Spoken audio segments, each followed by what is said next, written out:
Hoka hey, Alita Army. Welcome to the Alita Livestream, where we discuss all things to do with the movie Alita Battle Angel, the source manga Gundu, and the desired sequels. I am your host, the Muskogee Creek from Denver, Colorado in the United States. Our co-host Angelus hasn't arrived yet, but we have several other guests coming on as well. I believe we're going to be doing, or at least showing Den's.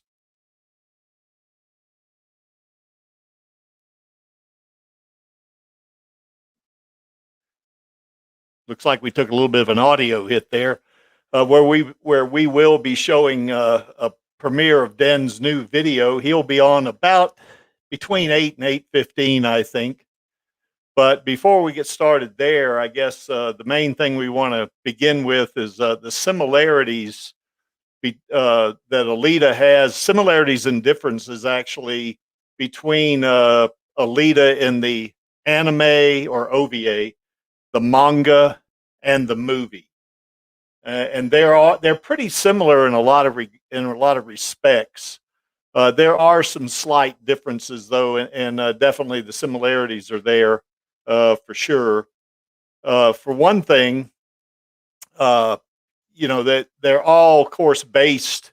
The movie itself is based on the manga and on the OVA, and maybe, I would say, this is just my opinion, probably 60% on the manga and about 40% on the OVA, or maybe a little bit different.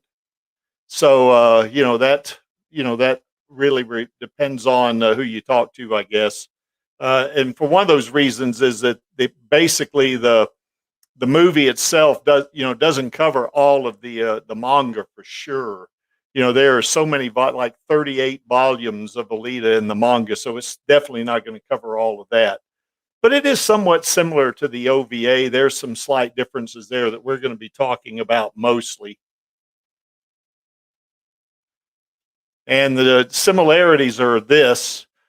Certainly, Alita was found by Ito, her father figure, I guess you could say, in the scrapyard, where she was nothing more than just her core and the top part of her, cyborg skeleton and her head, or her brain was found there. Now there was a little bit of difference there in the way Ito reacted when he found Alita in the scrapyard in all three.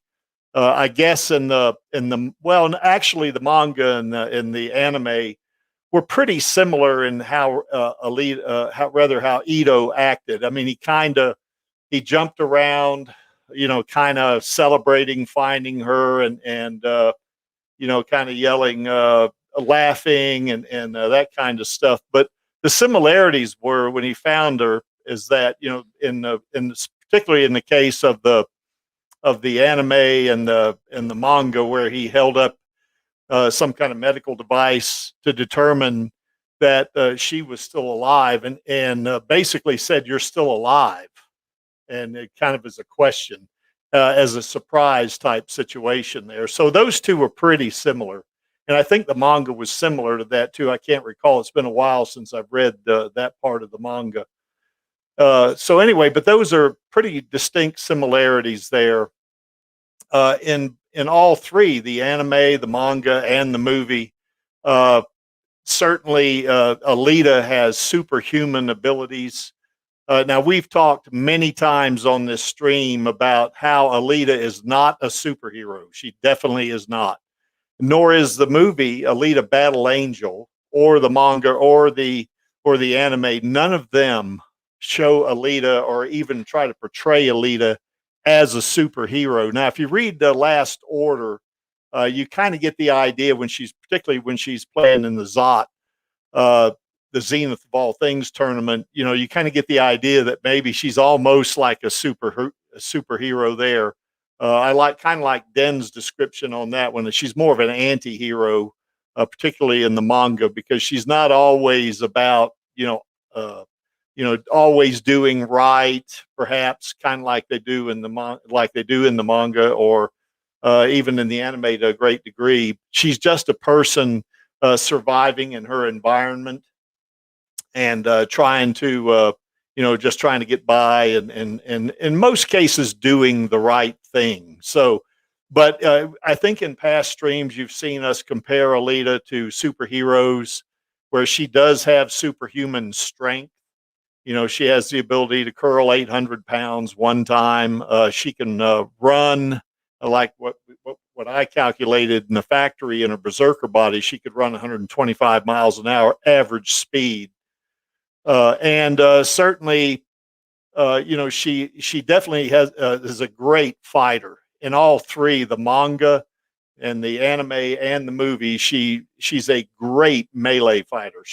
And that largely due to her proficiency at Panzerkunst, which is definitely a fictitious martial art, but but being what it is, the movie, uh, you know, it's more or less a martial art that's developed by cyborgs rather, uh, particularly those cyborgs in the Erm military. I think they got most of that Panzerkunst from them. Now there are other styles in the manga itself where that they are developed to fight against cyborgs that use Panzerkunst, but really Panzerkunst is considered the most advanced or the best martial art for cyborgs. So anyway, that's and it's considered the tops on that one. So really good fighter. We've seen also another thing about Panzerkunst, and as it relates to her being a great melee fighter, is that Panzerkunst certainly is developed for her to fight in zero G gravity for sure. But also Panzerkunst, one of the things about it is that it enables a smaller individual to be able to take on a very large opponent. And we saw that in Grishka when she fought Grishka 3 times. The first 2 times were, pretty tough encounters, I guess. The first time she fought Grishka, definitely he wasn't much of a match for her, I don't think. In the second fight, where he had some upgrades, of course, he was very much probably too much for her. And if it hadn't been for Ito and Hugo and McTeague, I guess she would have been done for in that regard. But when she got that berserker body, Grishka was no challenge for her whatsoever. Because she not only had Panzerkunst going for her there, but she also had, that berserker body and had that plasma weapon, which is pretty lethal actually to any opponent. So now I think we have talked about in the manga in the past, and Den's going to be on here probably in about 45 minutes, maybe an hour. And I think there was a couple of streams, particularly one on Den's stream, where we talked about Alita's ability to run near the speed of light in her Imaginos body. Now, to be certain, that was in one of those extra stories. I believe it was at the end of volume 2. So, in some cases, some folks don't consider that canon.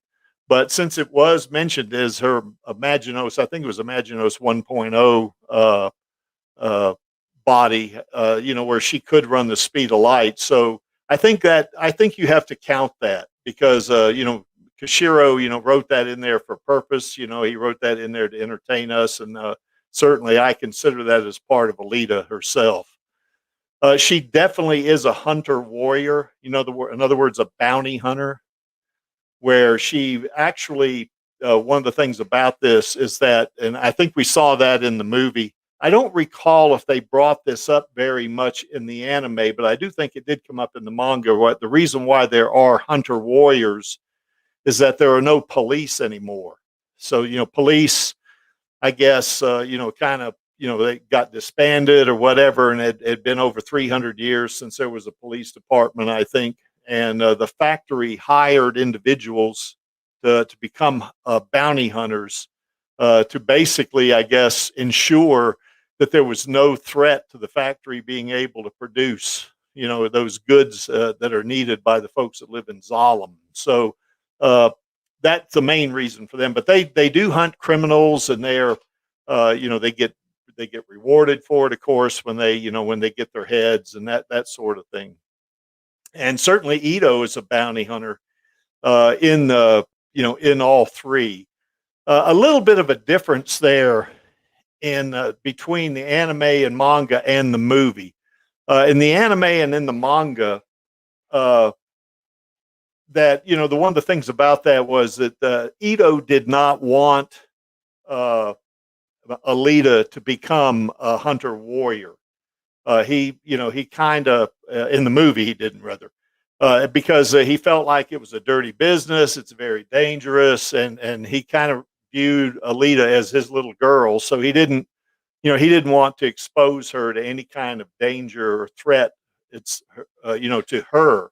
Now, in the anime and in the manga, I think you saw a little bit of that in the manga too, but in the anime and the manga both, they actually end up teaming up, Alita and Ito, for a couple, I guess, when they went for a couple of criminals, I suppose. And I can't remember exactly. And I definitely haven't seen the anime for probably near a year. So I don't really remember that too much. But in the manga, it was similar in that regard too, is that, rather Ito didn't want Alita to be, a teammate or anything like that, but eventually gave in because, Alita discovering who she really was, and he didn't want to hold her back there eventually.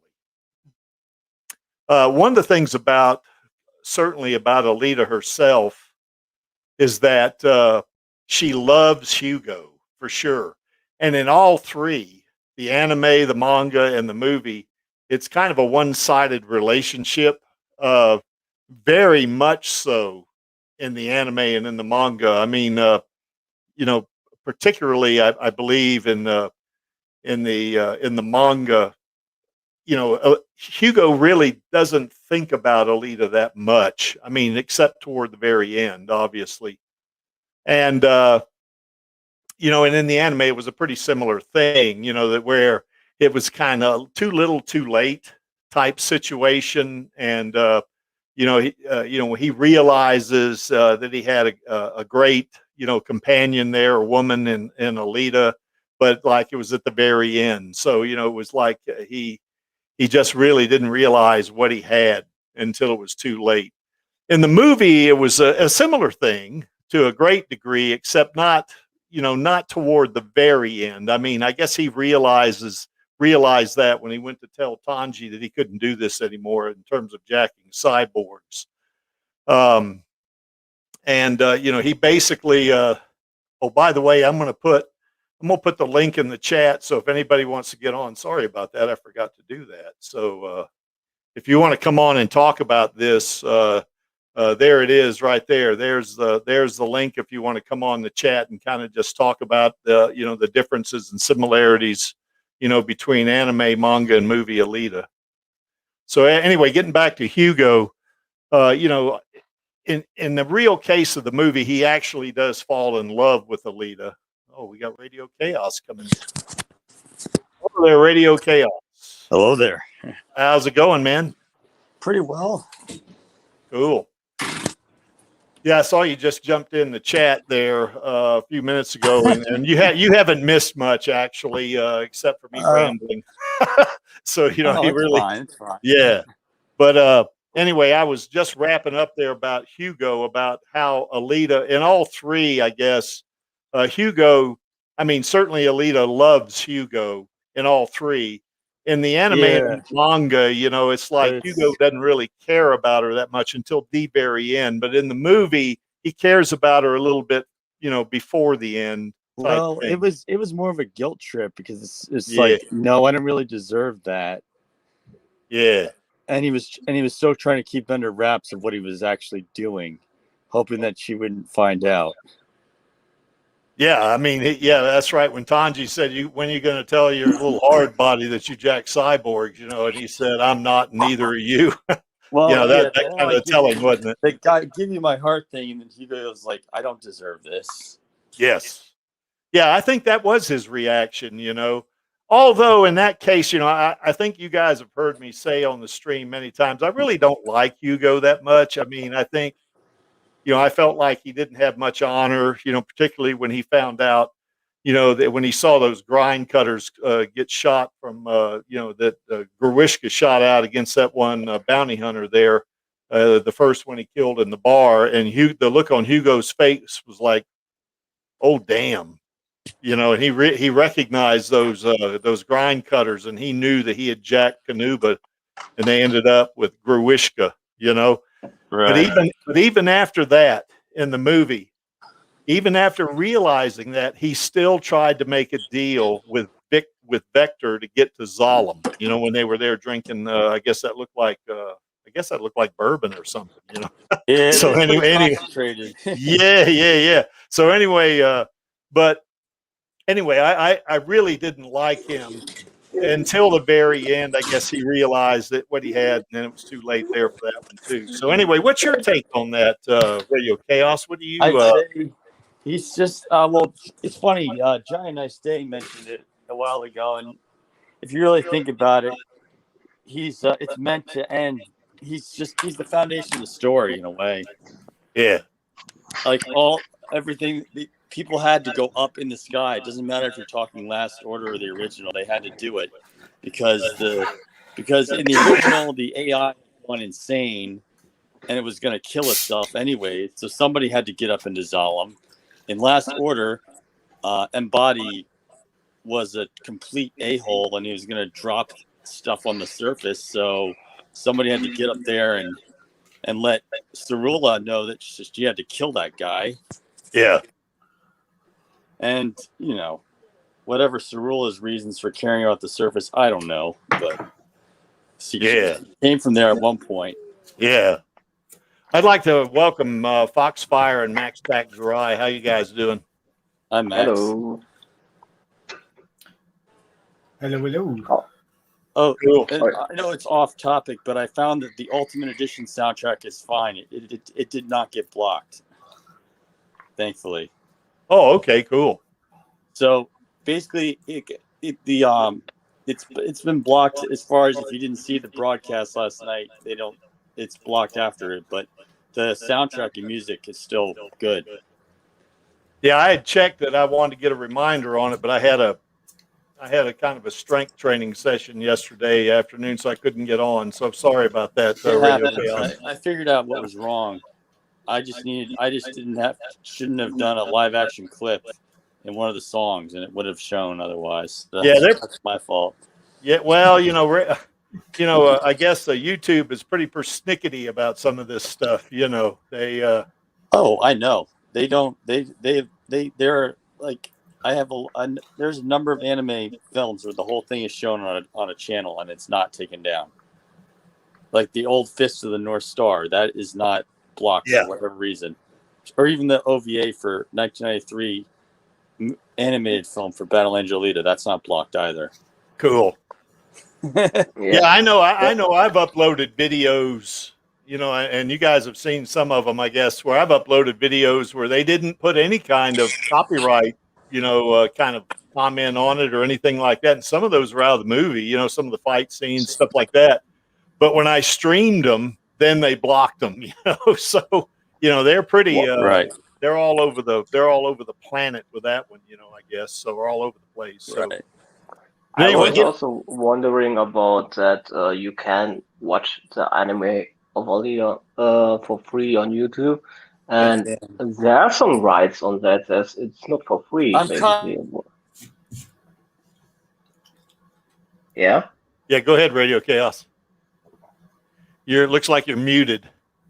Yeah, his mic died. Yeah, but that's the thing, that's some rights you have to, James Cameron had to acquire also those rights to adapt the parts of the anime that he wanted to adapt, the character of Firin, for example, and so. And then he realized that the anime alone isn't enough, and so he licensed both the anime and the manga parts, manga. So it's very interesting. So he could make his own mashup and pull from everything he wanted. So, yeah. Yeah, Maxie, let me get you in here. What do you you see the kind of the list there they got about some of the similarities, and I admit it's not an all-inclusive list, but tell us what your take is on the similarities between the anime, the manga, and the movie Alita. Well, I mean, it goes all the way down to a character as well. She's unstoppable, basically. She's she gets depressed and she gets put off by things, but she bounces back in all forms and continues on. And that's one of her major endearing qualities in all three, in that she just won't be stopped. Yeah. If stuff like that happened to any one of us, you'd be in a mental hospital. Yeah, pretty much. Exactly. But not her. No, she's made of sterner stuff. So yeah, I wonder if she will. Oh, go she'll ahead. persevere. No, go ahead, Maxie. I didn't mean to interrupt you. I'm sorry. I was just finishing up saying she will persevere. Yeah, That's true. yeah. I wonder how much of that is due to her training, in the armed military. She,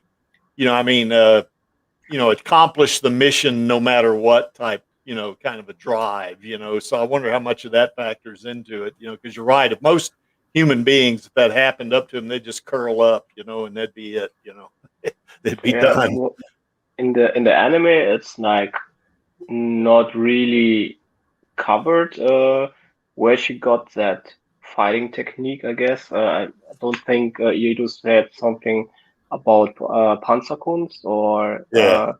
she didn't mention anything about her academy where she, or like the faction where she trained.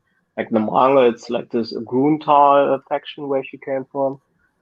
And there are a lot of factions on Mars that are also partly at war with each other. And that's something that you didn't have, for instance, in the movie. In the movie, it's like one unified faction, you could say. And I can understand why they do that, because that would overcomplicate the first movie if they would like talk about that, both wouldn't be able to showcase much of it, So they said, okay, it's just Erm. Well, the title of United Republics of Mars, means that there were different factions, and they got together to kick the shit out of Earth because Earth was treating them poorly, but it doesn't mean they'll stay that way. I mean, after they get hit by the nanovirus, they made fracture again. So that could be a thing, when you say, like, it's in the title, it's United, and it's republics and not republic, it's so. Yeah, it kind of has it in the name that you could, if you go into that in a series or other, or prequels or so whatsoever, you could dive deeper in. That's true. It's not like complete. I mean, they made it like smartly enough that you could say that with most points in the movie that they are able to at least soft retcon some parts or expand on it, so they didn't like shut down some specific areas completely. Like, if they really want to go the manga route, they could still go those storylines and like the Secret of Salem, etc. But they don't need to, so they let that open. So I wouldn't consider like seeing like Shirin's brain at the end of the movie as a complete, that doesn't kick the theory complete out of the window. Yeah. Well, the situation with the brain, that it Shirin doesn't appear in the manga, so obviously Shirin's brain doesn't appear in the manga, and it appears in the other two. So it was something that was added. Shirin was added to the manga by Madhouse, so it wasn't something that Kishiro was planning. But here's the thing: they showed the brain in the anime before they officially did that volume in volume 9 where Nova saws his skull open. So They didn't know the secret by that point. That's what I was getting to, but you cut me off. Sorry, my apologies. I didn't need that as well. So yeah. But yeah, so stuff was written after the anime came out that sort of changed what was happening in the background, and therefore complicated some of the things that were in the anime. And because James Cameron sourced from the anime, that meant that it's caused complications with using stuff from the manga. So it's one of those sort of flow-on effects. Yeah. Yeah, I made a comment early on before you guys came on that, in my opinion, the movie is like based on probably 60% anime, 40% manga. I mean, in other words, that seems like he got, like you say, Max, he got most of he sourced a lot of it from the anime, but it seems to me that he probably used the manga in some ways to where, maybe there was a hole here or there in what he wanted to put on. So he, put on the screen or whatever. So he, you kind of went to the manga for backup or something like that. So. Yeah, well, later said that he started with the rights to the anime, and that's what he was working off originally. But then he decided, well, you can't make the story lacked oomph. It lacked some combat scenes. And it lacked I would say that the movie was lacking a sort of a signature feel. Yeah. And he saw the Motorball as being that signature feel, and that's why he needed it in there. And that would have been when he went to get the rights for the manga, so that he could use stuff later on that wasn't in the anime. Yeah. By the way, Maxie, not to get too far off topic here, but I read your chapter 2 yesterday, so finally got to it. So I can expect you to have finished it in like 2026, maybe at this rate. I hope not. No, I plan on reading it more often now. So anyway, but yeah, I enjoyed it a lot. It's kind of it struck me that you kind of followed the manga pretty closely, on that, in that in the motorball race itself. So anyway, but I don't want to. Yeah, no, that's fine. But what I have is a document that basically has a synopsis of the chapter. Yeah. The refs from the movie novelization, the manga, and the anime, if there are any, and draws and basically says this is where all this stuff came from. And people have read that and go, oh, really? Oh, that's where that came from. Oh, okay. So it is quite a complicated thing to try and weave all those things. It's kind of like a tartan, if you've ever seen how complicated a tartan is. Oh, yeah. It's a bit like that. Yeah, my stepfather's last name was Scott, and he had a tartan. So anyway, he was pretty cool. But the further forward I go in it, the less and less refs there are, obviously from the anime, because the anime didn't continue. Yeah. And the movie and the novels, I pull ideas forward that have been mentioned and are obviously there to be pulled forward. And or at least to me as a storyteller, they're obvious to me. And then, but obviously I'm falling way, now that I'm getting further forward into the arcs, it's obviously pretty much, like 90 to 99% of the of manga references. Although I'm throwing some of my own ideas in, just so that everything won't be a complete retelling of the of the manga. Yeah, I well, not to blow smoke up your ass or anything, but I read it and I could, the pictures came into my head, as I was reading it, which is kind of what you want as a storyteller. I think, So anyway, I really enjoyed it. So anybody, folks listening, go read Maxie's fan sequel, I guess. Is the best way to call it. It's really enjoyable. Yeah, exactly. So, did any of you guys read the review that I posted recently on Twitter from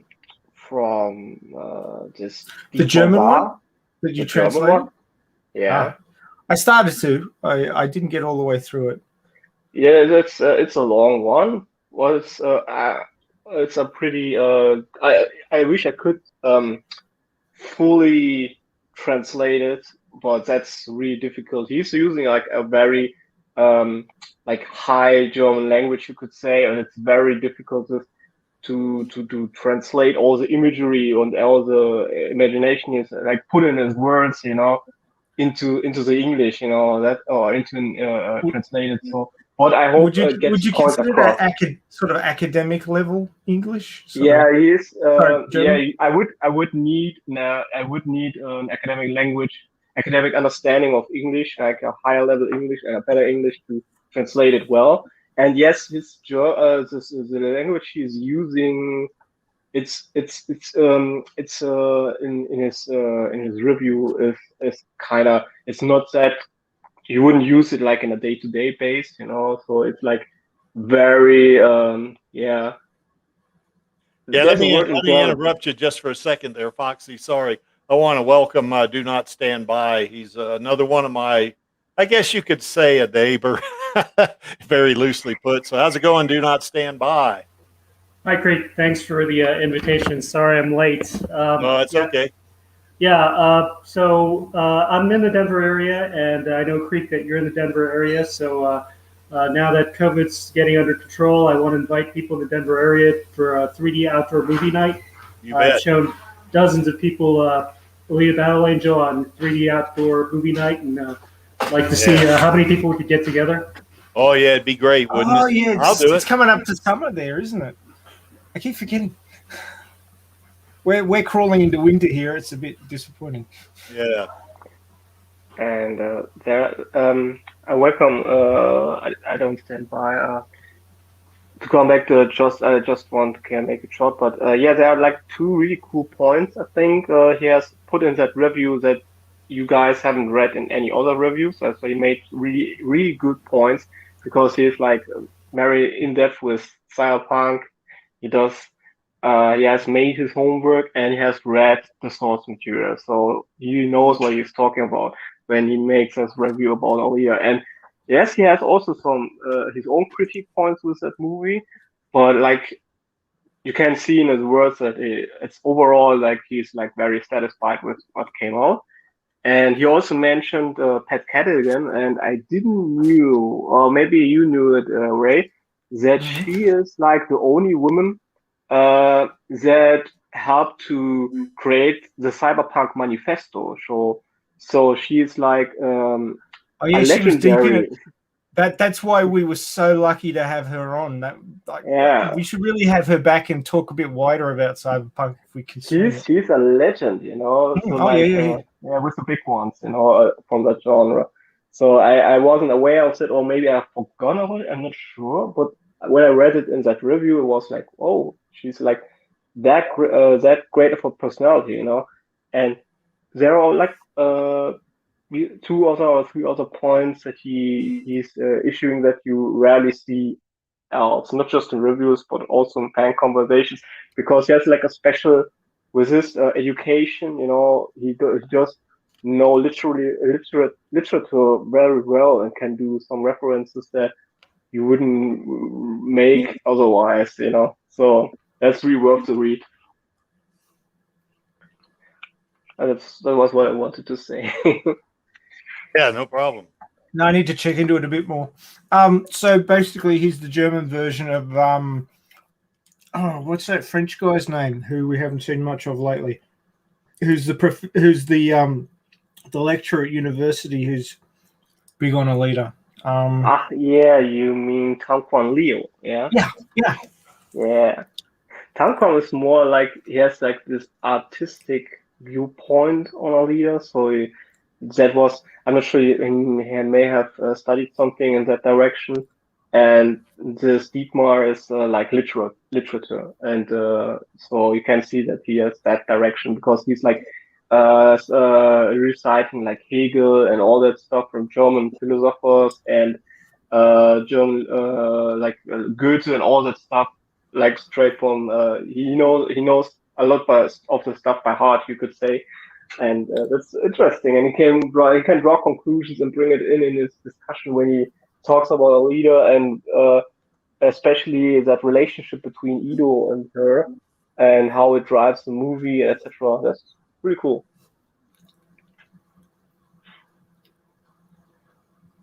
Oh, we just lost Oh, we just lost Radio Chaos. Radio Chaos. Yeah, I really shouldn't forget that name, should I? Considering what we do tomorrow. Yeah, exactly. I'm still trying to wake up. Yeah. I think he's having trouble with his mic again. I'm not sure. So anyway, I know he's got a lot to say. He's coming on the Radio Chaos live stream, so we're going to have Radio Chaos Squared tomorrow. Yeah, well, he put a message in the private chat. He had to leave. So anyway, yeah, I see. Yeah, exactly. So anyway, okay, getting back to, I guess, the similarities there. The last one, of course, loves dogs. Definitely in all three, the anime, manga, and the movie. She definitely loves dogs. There's no doubt about it. Now, I guess in the anime and in the movie, the dog, gets sliced up, I guess. But in the manga, the dog lives. What's the name of Maxie? Do you remember the name of the dog in the manga? I can't remember the one when she went down to fight Makaku down in the sewer, the underworld, or whatever it's called. I can't remember. Can you remember the name of that dog? It's not Spike, but it's something like that. Hard to say, but I remember it's a Shiba Inu in that manga. I'm pretty sure the dog. There's a dog that dies. I can't remember. I know the dog. The dog dies at some point. I don't think it's in the. I don't think it's in the. One of the hellhounds dies later. Yeah. That is with Koyomi, but it's a different dog. Yeah, I think because baby Koyomi in the manga keeps going up to Fang. That's it. Yeah. And keeps going up to Fury and calling it Fang. And Wolf, I think it's like Wolf Fang or something like that. Something like that, yeah. I think Fang is the name of the dog. Yeah. I think I'm pretty sure it dies. Who dies. Yeah, he dies later in the Barjack arc. He tries to protect Koyomi from one of the leaders.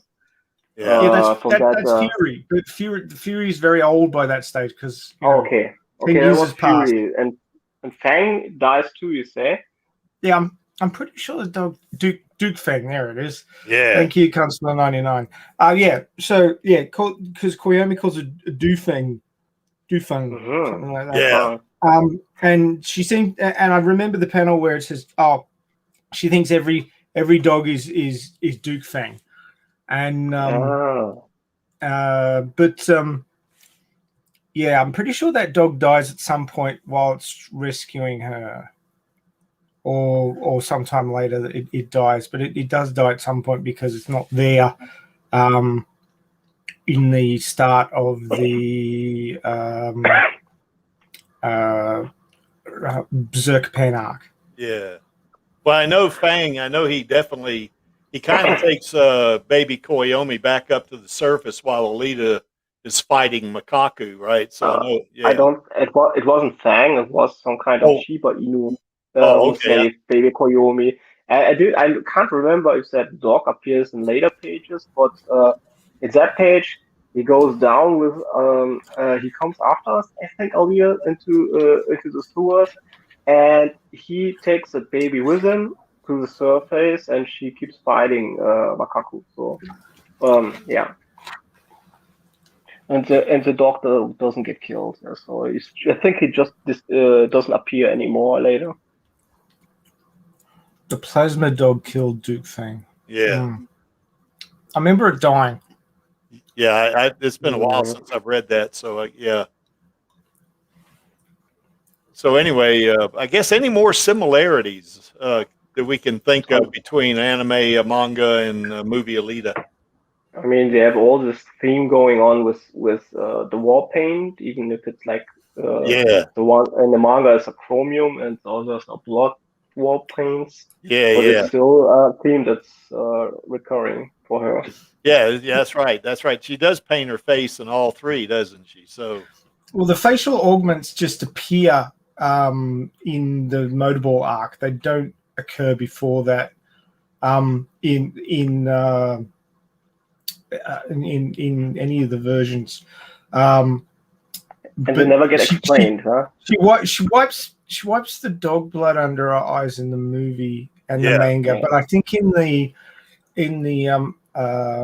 sorry, in the movie and the anime, but in the manga, she wipes black oil or something that was in the underworld under her eyes. So true, some sewer garbage or whatever. I don't know what it is, like some kind of liquid. But you're right with the when we come to the metal war paint, it's it appears at some time, and they all have it going on. All those counselors and even Jashugan has some, and they are never explained. I guess what those thingies are. Yeah, it's yeah. I think basically, when this is what it occurs to me to be, but there's no description, it just happens. But it occurs to me that when counselors take on a mission and it's personal to them, like, I've got to destroy this guy because he killed my family, or this happened or that happened, it's sort of like a declaration of battle. Yeah. And they put it under their eyes to say, right, I'm taking on whomever, and I'm going to destroy them. Yeah, very much like American Indians. They put war paint on. Before they. Kushiro is a historian, and he reads deeply into a lot of different laws, and that's probably where it came from. Yeah, exactly. Anyway, before we get too much further on similarities, I just wanted to ask Don't Stand By a question.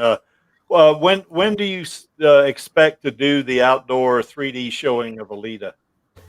Well, that's up to when people would be available. I'm thinking in the summer.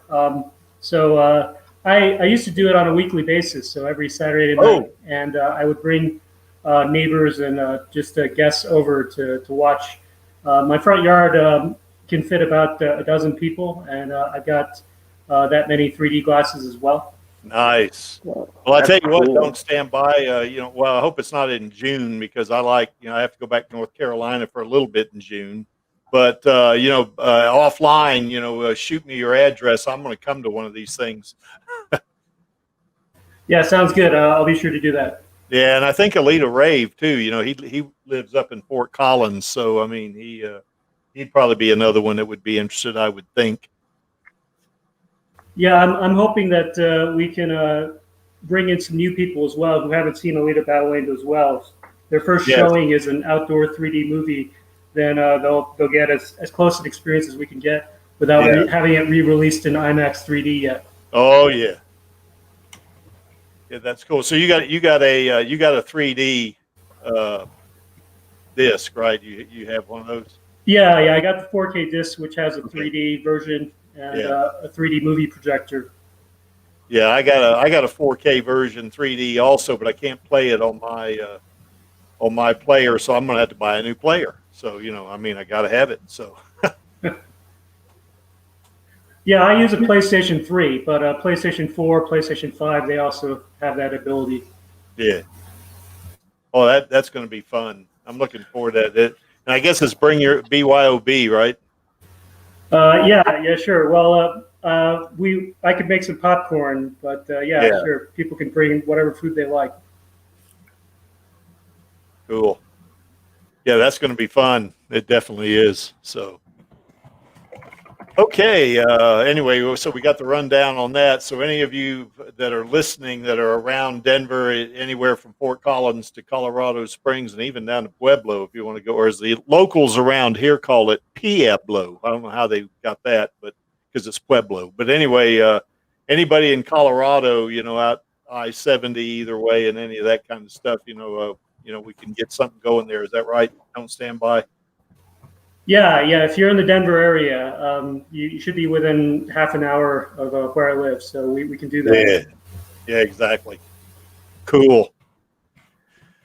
Okay. Any other similarities that are worth mentioning here? Because that list I got there is pretty brief. It's just meant to get the discussion going. It's definitely not all inclusive. So. One thing I did wanted to add to what you were just saying, Creaky, is that I bought a 2016 OLED television, 55-incher. It was specifically a 2016 LG model, because that was about the only year where they had both 4K and 3D in the television. Yeah. So I specifically did that. I got a fantastic deal on one that had been used twice, and then sat in somebody's house for about 3 or 4 years. And basically, I did that so I can watch Alita in 4K if I want to, really see the super fine detail, or 3D if I want to go that route. So yeah, I have a projector. I wonder if I could use that if my TV doesn't work for that. I mean, I got just standard old projector I used to teach classes with. So I wonder if that thing. There are a lot more projectors now that can do 3D than there are TVs. So I think you can still buy 3D projectors. Current models. Yeah. But I actually had to go onto eBay and find this, and it took me about 5 months to find the one I really wanted. But my old 20-year-old projector, which still works, by the way, I guess it's not going to cut it. Not going to cut it. Unless it specifically says that it can project in 3D, then it won't do it. It's a specific. It's a specific. HD what's the word, the right word, HDMI, it's a specific it's a specific HD, so 1080p mode, that if the projector can't do the mode, it won't project the 3D image. Okay. So you specifically, if you want to do 3D, it's probably easier to get a projector now than it is to get a TV. And it specifically has to state that it can do 1080p 3D or HD 3D projection. Yeah. And then you just need the glasses that go with it. Yeah, and right. I can actually use the unpowered glasses from the cinema that they use here. They work on my TV as well. So nice. So in other words, those glasses has got real 3D on it. That you get out of the movies, they'll work, right? Yeah. So they're passive 3D glasses. Yeah. But that's the method my TV uses. So there's an active version and a passive version. The active version, the glasses have batteries in them, and they do something different. But the passive ones are more like the old blue and red filter glasses that were made out of cardboard back in the day for the 3D movies at the cinema. Yeah. The 50s and 60s 3D. Yeah. Cool. Well, I'm gonna have to get something. There's no doubt about it. Because I got this 4K 3D, these discs, and I can't play them. So I have to. Well, I mean, the Blu-ray is pretty good. I mean, there's no doubt about that. I mean, it's really good. But no, it's not 3D. So anyway. Okay. Anyway, we kind of got off track there, and that's okay. Any other similarities between the three, Alita manga and movie Alita? Well, in all of them, she's still trying to discover who she is. She has very, very small fragments of memory. One thing that she says in the Motorball arc when she's discussing it with Uma and Esdok is that when she's out on the track and she's fighting for her life, she gets flashes, but sometimes when she's dreaming, she feels like she's got all the memories back, and she gets a feeling of that when she wakes up, but then it fades. Yeah, and it's really frustrating for her. Yeah, she needs to keep a dream journal. Yeah, but she couldn't write it down quick enough. She you know how you well, I don't know if everybody does this, but I certainly do. Is you have a dream, you don't remember the details of the dream, but you get a feeling from it. Yeah, it's more like the metadata of the dream, not the dream itself. Yeah, and that's what she says. She says, I get this feeling that I'm remembering all sorts of things in my dreams, and I wake up and it fades really quickly. Yeah, I couldn't establish this reading the manga, but does she have like lucid dreams? It's never mentioned. I mean, you got to remember that this is translated from Japanese, and the Japanese language, from what I understand, and of course I can't read Japanese, but I kind of pick up certain things. You get used to certain words when you watch subbed anime, which I've been doing a lot of recently. And, you know, the sentence construction is different. The way the words relate to actions, ideas, and objects is different. So when they translate from Japanese to English, it's very loose. You just have to look at the original translation and the current Codeshia translation to see that the translations are quite flexible in what they're actually saying. And another thing that really freaks me out is because I'll be sometimes watching anime and there's noise going on around me, I'll put the subs on. And on Netflix, the subs are translated from the original Japanese. But if you're watching a dub with subs on it, they're different. What it says is different. So it'll say one thing in the dubbing, and it'll say a completely different thing in the subbing. And it's like, So I get the feeling that the translation is quite open to quite a lot of interpretation, is what I'm saying. Yeah, welcome back, Radio Chaos, and welcome, Dan. How's it going? We was hoping you'd tell us. Oh, hi, Dan. Hey, everybody. So anyway, I think we'd beat these similarities up quite a bit. Dan, we want to talk a little bit about the differences in these, in Alita manga and movie Alita. And then after that, we play your video. Does that sound about right to you? Sounds good. Cool. Well, if it comes to the similarities and differences, I had written a video about that, and I was this is a long time ago, and I never finished it because I was supposed to do it with Splash Bang, but we never got around to it. Yeah. And basically, I was comparing it to Black Hawk Down, because Black Hawk Down is a real event, and it was also a book that was written based off the interviews from the soldiers that were there, and then of course Ridley Scott came and made a movie about Black Hawk Down. Yeah. And the way I did it was Alita is, I think how I did it was Alita is precise to the source material to where, and I mean precise as in, because in shooting there's something called accuracy versus precision, right? They're two different concepts. Yep. And you could be accurate but not precise when you're shooting, and vice versa. So Alita is precise to the source material. Yeah. To where the exact story beats happen. You need to explain the difference. I don't get it. Like for me, it was like synonyms, and you're saying like they're completely different. So yeah, I'm going to describe it right now. So Alita is precise. So the exact story beats happen. You know, Alita is found by Ito. She falls in love with Hugo. Hugo falls off the tower, off of Zalem. That kind of stuff. The exact story beats happen. Black Hawk Down is accurate. So the same story beats don't happen, but the exact tone, the feeling is very accurate. It's exactly the same.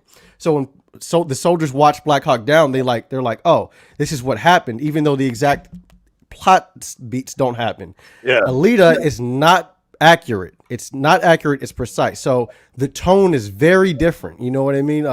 If you were to read the manga, you get a completely different tone. They could almost be two completely different stories. Yes. But it's accurate in that the exact plot beats happen, just kind of in a different way. Yeah. You see what I'm saying? That's the way I put it. Absolutely. Well, Rodriguez put his own spin on it. So yeah, and it's weird that it's Rodriguez too, because what I did was also compare Alita. To me, a very precise, a very accurate film portrayal of Alita would be more like Sin City, which Rodriguez worked on. Yes. You know what I mean? I guess of that arc, it would be to me, in my mind, that arc would look more like Sin City on the big screen if it was accurate. But it's not accurate. It's precise. It's not, and I'm not saying that one is better than the other, because like I said, in Black Hawk Down, you watch the movie, the events don't happen in the same order. They don't happen to the same people, but it's like boiled down to like, this is pretty much it. And an event like that, you don't really need it to be precise. You just need the general idea. Yeah. So I don't know. That was basically the premise of that video that I never got around to releasing. Well, you know, one reason probably why his style in Alita was different than it was in Sin City, because in Alita, I've seen him in an interview say he wanted to make a James Cameron movie, whereas in Sin City, he definitely had his own thing going there, you know. and put his own creativity in it and that kind of thing. In Sin City, he was channeling the guy Frank who drew Miller? it. Yeah, he was channeling Miller. So Yeah, that's right. He does, when he does collaborations, he likes to do it in the style of the person he's collaborating with. Now, James Cameron obviously spent a long time working on the script, and when he started working on it, his daughter was young, and he was trying to make a story for her of Alita that would, sort of, I don't think motivate's the right word, but sort of like give a good impression to his daughter, like give her something positive to latch onto. And obviously cyberpunk is not the correct genre for, trying to give your daughter something positive to latch onto, because it's pretty dark and horrible. And obviously everything, the spin that was put on it was, I want to write a script that takes the Alita story in a slightly different direction, where it's positive for young women. And that's what Rodriguez followed through with, but he also put his own spin on it, which was a Latina spin. So, and I'm not faulting either version, because obviously I watched the movie first, and that's what got me into the franchise. So, and not faulting whether accurate, precise is better, but you know what I find funny is the fact that Rodriguez worked with Frank Miller, and Kishiro drew an entire spinoff of Alita in the style of Frank Miller at one point. I just thought that was noir. Cool little Easter egg to throw in there. Noir is what it's called. Yeah, well, it was even the art style was like Frank Miller. Are you talking about Ash and Victor? Yeah, that one. Yeah. He said it was meant to channel Frank Miller. I just thought that was cool. Well, you're talking like dark detective story, noir, and that's what Sin City was. Yeah. Sin City was great. I liked that movie. I didn't like the second one so much, though. I don't know why. I mean, the tone of Sin City fits to what you would imagine if you would translate a battle angel manga. Like when you made it like accurate, when you say, accurate. When you make it accurate, it wouldn't look probably as that. I can see that, and probably this would have even maybe resonated more with more manga readers, but probably less with general audiences. I could imagine that. I find it very interesting that Kishiro actually sides with the movie more than the anime, even though the anime, you could say, is more accurate in tone to the manga. But Kishiro felt that the movie was actually the one that really captured the essence of his manga. I'd say that the anime is neither accurate or precise, in my opinion. The anime, and then and one thing I think what Kishiro was looking for someone to do is, first he wanted James Cameron to do his movie. Like that was like he was born with that dream in his head. You know what I mean? But back in the 90s, he came about. He's watched Terminator about 50, 60 times. Exactly, which is half as much as me. Fanboy, but in the 90s, he did an interview saying that he wants Hollywood to make a movie about it, and he doesn't even care if they change the main character from being Galley. Like he wanted them to take creative license with it. So I think what he was looking for is just something enjoyable in his world. And I think the anime was like trying to go for something. It wasn't even like a real anime. It was like a promotional thing. Like, oh, let's just test the waters to see if this works, Well, that's the whole premise of an OVA. An OVA is a short anime. They often don't even run, like a single series. They're often like really short. And they were done basically, pump them out to sell manga. That's what they were made for. That makes sense. Because it's like, it doesn't even really incorporate so much of the story is missing. It's just like, let's just like show who this character is, what's her name, and then that's it. Well, the thing is, she just appears after the first fight. She just appears in the Berserker body and is never mentioned. There's no backstory on it at all. And what is also interesting is, like, we are talking like two different Kishiros. Like, we have the young Kishiro, which is like also was at that time more protective of his IP. I think when he got older, he was a little bit more like relaxed. But yeah, it's also a great point that you said, like, it's Cameron, who made this movie. So there are 2 points which may make him like give that movie more leeway as compared to maybe some random anime studio who's taking his IP. The fact that I guess James Cameron, one of the greatest movie makers around today, was one of the reasons he said, "Oh, okay, I'm all right with you changing Galley to Alita." And also, I think he just really wanted the movie to hit in the West. Because like, there's so many Western elements in the manga itself. I mean, it takes place in Kansas City, the home of barbecue. It's like, there's like it's very diverse for a '90s anime. I haven't watched that much anime, but from what I see, it looks like he was trying to like mirror America. There's like white people and black people and stuff, which is basically all Kansas City is. There's no one else that lives there. Now, Dan, that down in the Southeast, they don't do barbecue out west. It's all barbecue. Kansas City is Midwest, and there's barbecue in Kansas City. There's definitely some Kansas City style ribs you can get. But yeah, so like I think he really wanted it to resonate in the West, and I think that's a reason why I got so attracted to the franchise, because Dragon Ball's like that too. It's like an anime that's not really heavy on the Japanese-ness of it. You know what I mean? It's kind of it's more Western. Basically, no particular culture, today. It's like Dragon Ball is like it's a complete different world, you could say. It's like a modern world because they have all the cities and stuff, but you can't relate it to a specific location on Earth, And it's timeless. It's timeless, yes. And with Kishiro, I mean, he didn't even want to become a manga artist in the first place. He wanted to be a movie director. He wanted to make movies. But in Japan, he didn't see any possibility to do that.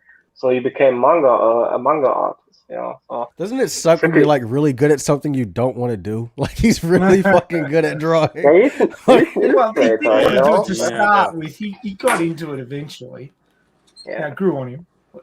But what he's been reported as saying in interviews, both in the 90s and more recently, is that he deliberately put his manga in America. He put it there because he wanted to be more international. He didn't want to do a really, focused Japanese. I mean, you watch most of these animes, it's either school kids in Japan, or it's combat in Japan, or it's big robots in Japan, or he wanted to write something. Yes, he wanted to write something international, and that's why whenever anybody goes on about the whitewashing, he goes, "Fuck off." It's international. Get over yourself. And that's why the movie was set in South America, and no one bats an eye. No one that's a fan anyway. Not only that, but it was interesting to see the Mesoamerican references in there, like Japan having the death god in the film on his back. Yeah. That's right. I like that. I like that, by the way. The Mayan game. You put the ball in the hoop to win, but the winners get sacrificed. What's cool is I actually didn't know what that was. Alita franchise is like that.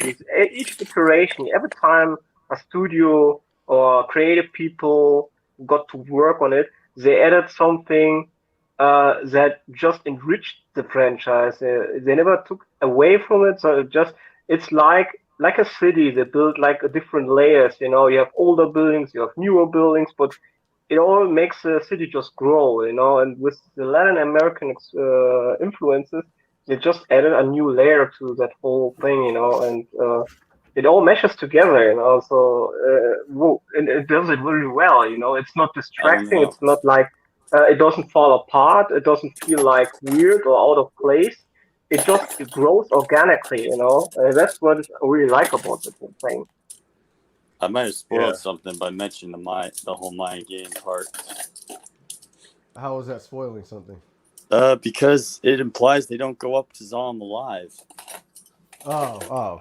Well, I mean, sacrifice for being the winner. Well, we've already speculated enough on those sequels, so I think. But what you got to look at is that most of the people, pretty much all the people who are playing Motorball are total replacement cyborgs and are very powerful combat machines. So what you got to imagine is that if you become final champion, they're not going to let you take a combat body up there. They're just going to send your brain up there. And of course, once a brain gets sent up there, it doesn't have any power. It doesn't have any way of changing its situation. It's at their at their mercy, and we all know what Nova likes to do with people's brains. So, you know, it has no power until they put you in a tuned body, which is the next movie. But that implies they're not just copying them all off the leader. They're doing it like the other motor ballers. Well, it was obvious, though, that, you know, at the end of the movie that Shirin was really not dead. She was just in pieces. Yep. So, you know, so I think, yeah, she was alive. But I mean, if you look at the manga, she's actually in separate containers, and it's called body parts. It's not called, you know, like keeping people alive for experimentation. Right. But all of that stuff hadn't been decided when the anime was filmed. I don't think Ishiro had decided that Nova was going to be like experimenting on humans. All that stuff came later, but as I've said many times before, when you're creating a movie from a completed source material, you know what's going to happen in the future, so you can draw that back in, and that's why in the movie it's Nova demands body parts for his experiments. You now know, yes, they're parts just like in the anime, but they're also, you know, what they're going to be done with them. Yeah, and who's behind it. So they add all that extra level of information in, and it makes it that much more gross and grisly and disturbing. Right. But the anime did have a funeral scene, and he and Ito, there were two parts. Alita put the arm in the funeral balloon, and Ito put the ring from Shirin's finger in the balloon. So that the anime makes it sound like she actually was dead, or at least you know, they buried the parts, because it was Ito who found the parts in the lab in the anime. Somebody doing the dishes in the background. I keep hearing running water and the tinkling of cutlery. I don't. Sorry, I'm washing dishes. I like to do it. Well, anyway, let me. I win the secret sound. Yeah, you do, Secret Santa. Yeah. By the way, secret sound. Okay, yeah. So anyway, getting back to the differences here, I guess. Actually, we were never on the differences. Well, I guess we were, yeah. But originally, Alita was named Gally, wasn't she, in the anime and manga? Although I think we talked about this on one of your streams. Wasn't her name actually my favorite name, Gary? Yes. Yeah, because in Japan, there's no difference between an R and an L, and when Hugo reacts to it, he says it sounds like the name of a strong guy. So to me, that just means Gary. Yeah, I tell people it's Battle Angel Gary, and they get freaked out. That would have been great. Battle Angel Gary, it's a teenage girl. Yeah, I wouldn't be a very good teenage girl. Oh, don't doubt yourself. You might have been at one stage, Creaky, but not anymore. So anyway, Alita, though, in the anime, she fights Grusika, and in the manga, she fights Mikaku, and then, of course, the movie, she fights Grishka, Romo, and Isiana. And the reason why I got the names like that is these are the criminals or whatever that are, you know, killing these people. Now, it doesn't go into the movie about, you know, how the particularly like it did in the anime where Grusika was killing them, I guess, and eating their brains. Right, because he needs endorphins. Yeah. Now, it's been over a year since I've seen it.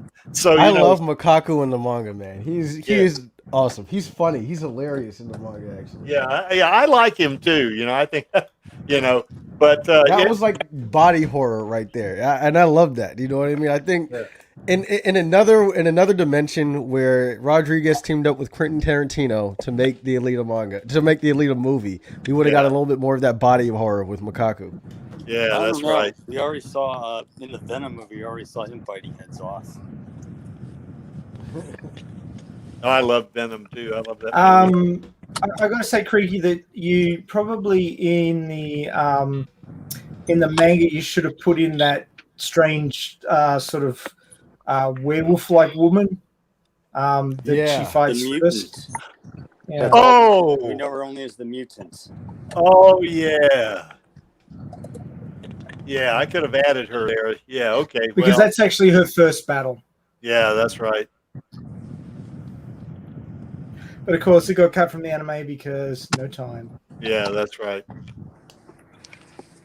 Well, I'm gonna be on the lookout for that because I'm reading the manga all the way through again. So anyway, that's gonna be pretty cool.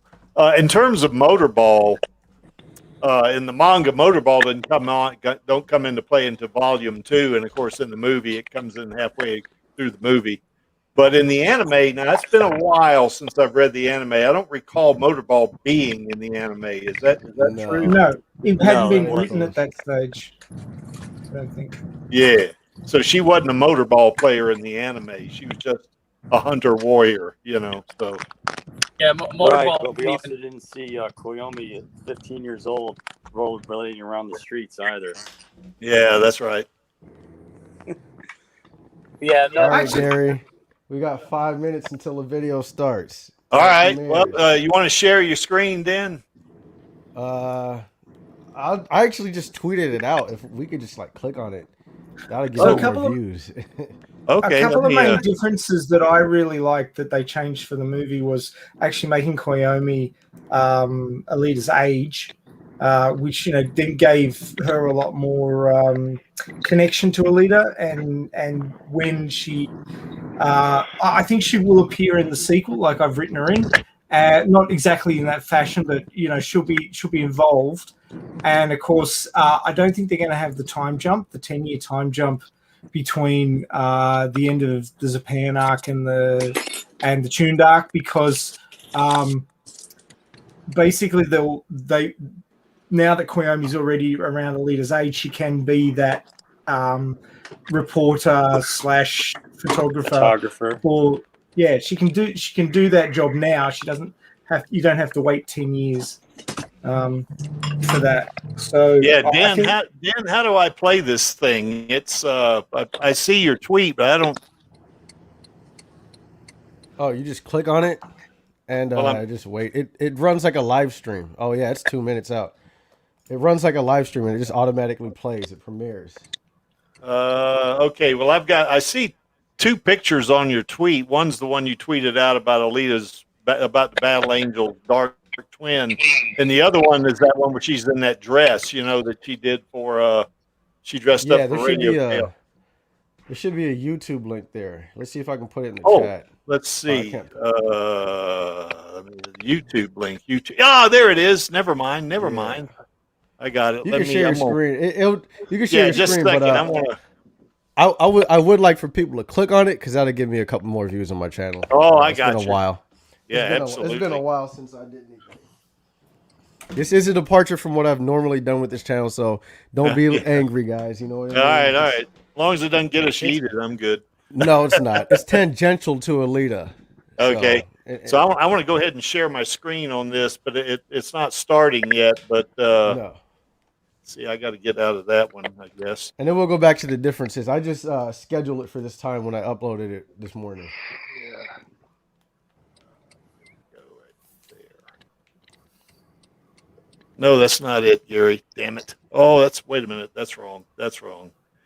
Okay, hold on just a It's all right. I'm gonna get old one day too. I'll yeah, fuck you, Dan. Hey, at least you can still squat. There are people my age who can't even do that. You know what I mean? Be proud, Dan. I love you. You know it.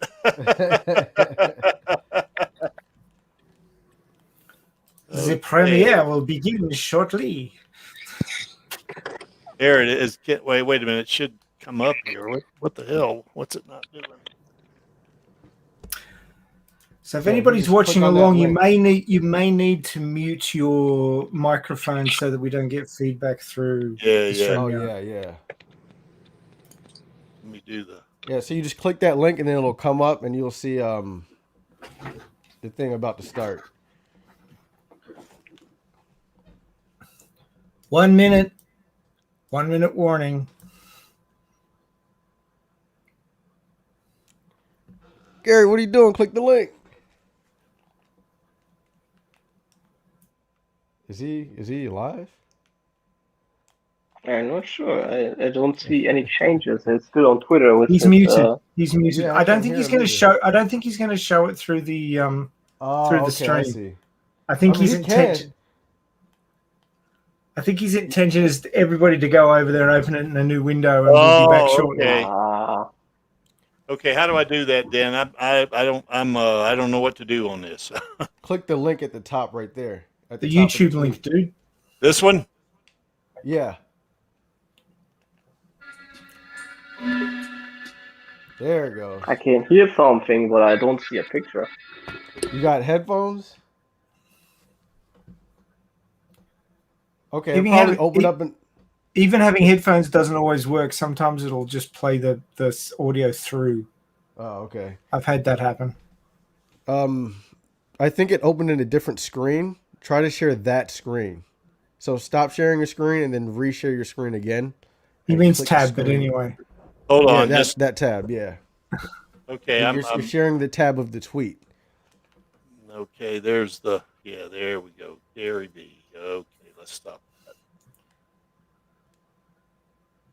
Who's that in your PFP there, Dan?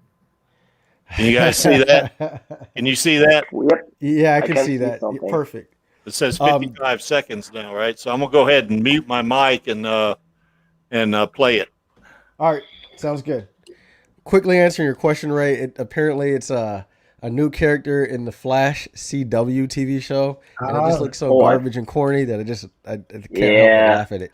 It's absolute. I've just seen it on Twitter. It's like absolute garbage. I don't know. It's like Warner Brothers putting out shows and anime style shows that they look horrible. They try to emulate this anime look, but they look so bland. You know, I just thought I don't even have any interest in watching it just by looking at the pictures. I have interest in it because it looks funny. It's an instant turn off for me. I don't know. Like also Star Wars, here Disney is doing like too with their animated anime style shows. They look bland. I don't know why they prefer that style. They maybe want everybody to move elsewhere. All right, here we go. I can't hear anything. Yep, there's no audio.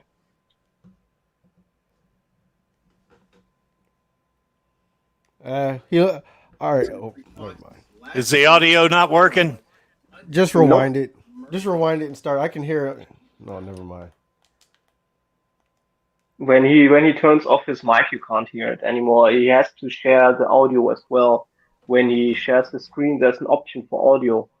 He has to turn that on. Otherwise, there's no audio. Oh, damn. All right. Well, just don't share the screen anymore then, because I don't want it to play without the audio. Yeah. Well, wait a minute. Let me. Wait a minute, you can guys. redo it. You have to share with the audio option turned on. Yes.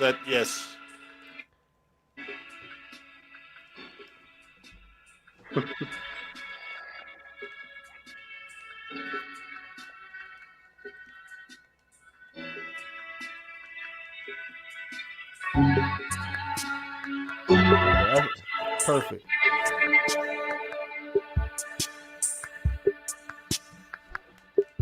That's better.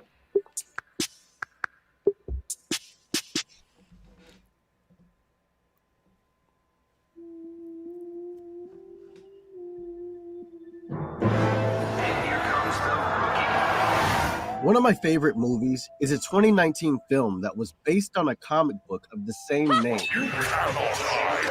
It was a movie that struggled in its run, being one of 20th Century Fox's last releases before it was unceremoniously murdered by Disney.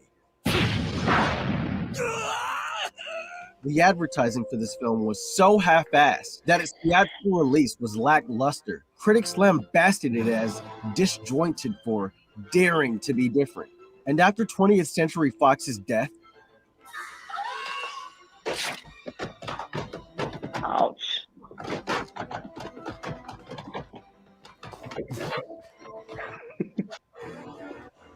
The studios had so little faith in its home release that the task was left to a small cult following of fans to spread the word of its quality and demand that the movie be dropped on Blu-ray.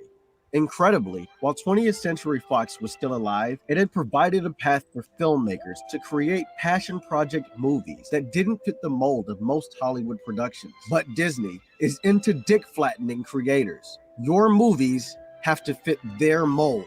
And this was an over 2-hour passion project that was based on an obscure comic book that was so difficult to market that no one really knew what to expect from it. The marketing had me thinking this would be some cheesy teenage or young adult feature.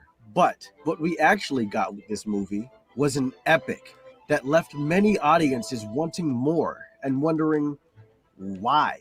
Why the hell was this movie abandoned?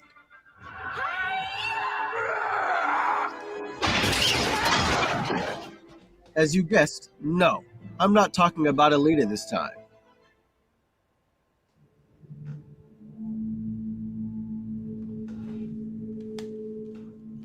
I'm talking about The Empty Man.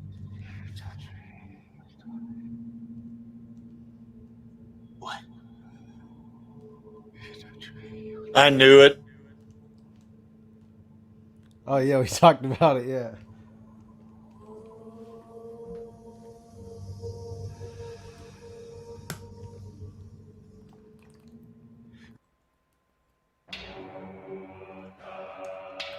That terrible treatment sounds familiar because it is. Hollywood is basically pineapples on pizza. It's trash. All of my Alita Army and Snyder Cut buddies, hear me out on this one. Judging by its title, I thought that The Empty Man would be like any other teenage creepypasta 3 out of 10 garbage tier PG-13 horror movie. You know, like The Bye Bye Man or Slender Man. It took a long time for me to give this one a chance, but once I finally did, I didn't regret it. I can see why this movie could be called disjointed because it does have a Slender Man-like creepypasta element at a point, but I think that was more of a bait and switch tactic on the audience. There's one scene in particular that I think if it was removed, it would elevate the movie much higher. The movie isn't perfect, but cut it slack. It's a 2-hour passion project based on an obscure comic book. But yes, for a while, you think this movie is going the direction of something like The Bye Bye Man, only for it to change direction halfway through and be a real fucking movie. A thought-provoking one at that. Now, I wouldn't say that this movie is all that scary. Yeah, it does have the obligatory jump scare. But thankfully, they're far and few between. No, the entertainment value isn't necessarily in the horror, but it's in the exposition of the lore and the ideas that it brings up. And I'd even put it firmly in the category of cosmic horror, but less of the Event Horizon kind and more of the grounded style of Bird Box. Did y'all see Bird Box? Rosa got down in that movie. Even though this movie was not well received upon its release, it's actually starting to see some respect and gaining a cult following. But shamefully, to this day, this movie still does not have a Blu-ray release. To further the Alita comparisons, it was advertised for only about a week before its theatrical release. If you want more information about its terrible treatment, you should go watch the Chris Stuckman review for this movie. He's a weird guy, but he knows his shit. And he's an Alita fan. A lot of other people have recommended it to me as well, and I just kind of kept putting it off, and I finally decided to sit down and watch it. And I really want to talk about this movie. I feel like this is the exact type of film that I have a YouTube channel for. A movie that no one's really championing, that has a small fan base, but for the most part, people have decided is bad. Just like Alita, I can see this movie developing a cult following, but unlike Alita, I would not want to see a direct sequel. No, it's just not that kind of movie. Let's get another story in this universe, further exploring the lore of these ancient and angry beings. I don't expect this movie to be everyone's cup of tea. It's nothing like Alita or Justice League. But if the pandemic has given us one thing, it's more power in the film industry. It's radically changed it, especially on Twitter, allowing us to demand more of Hollywood instead of the same old shit regurgitated. I'm thoroughly impressed by the Snyder Cut and Alita Army movements. And I don't think that this is entitlement on the fans' part. Seriously, If those filthy rich motherfuckers in Hollywood have the balls to actually ask the government for bailouts in 2020, then we should at least feel entitled to ask them to continue to foster creativity and give us some fan service. I hope that some of you give this one a watch, even if only to support risk-taking in movies. And maybe, just maybe, if these cult followings can grow enough, we can get our Alita sequel, our Snyderverse, and a Blu-ray release for The Empty Man.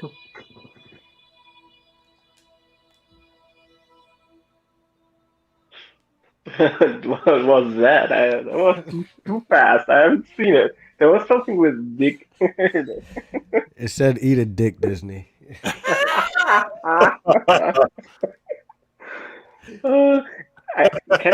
need to throw something in. You know that I like that you put it in there. That was really necessary. There's no way around it.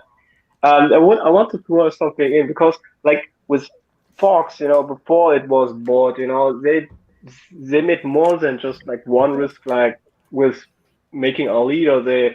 I think if Disney bought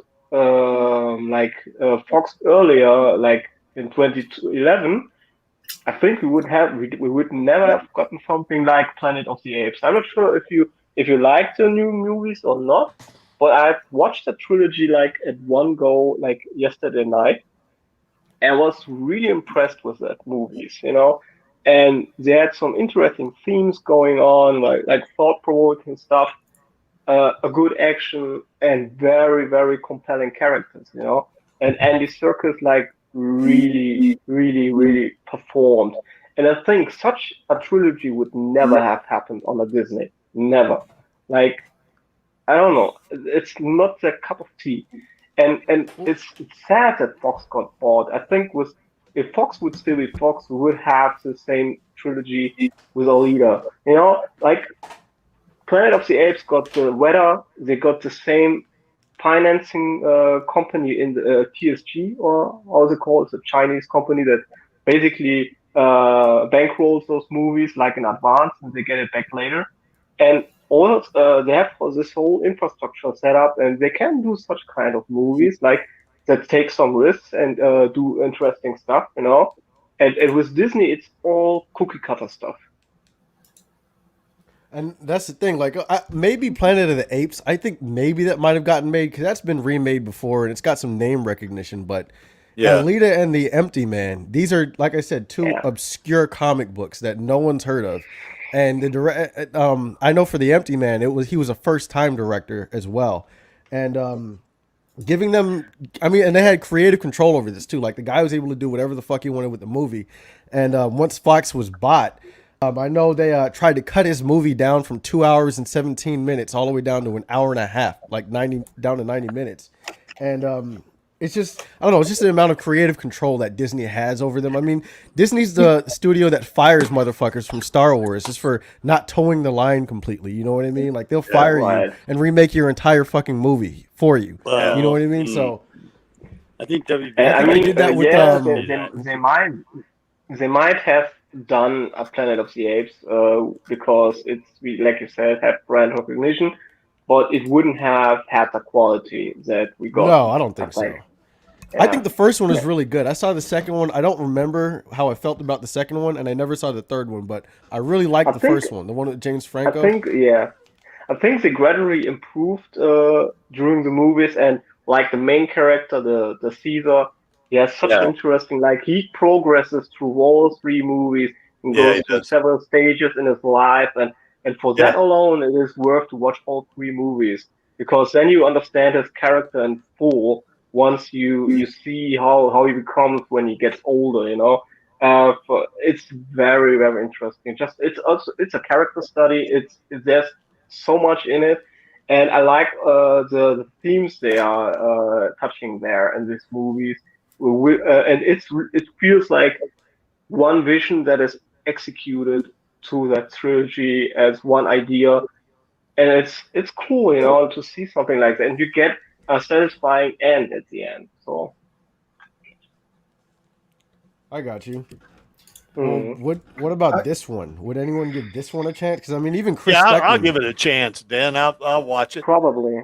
I'm not. Empty Man I'm not is available.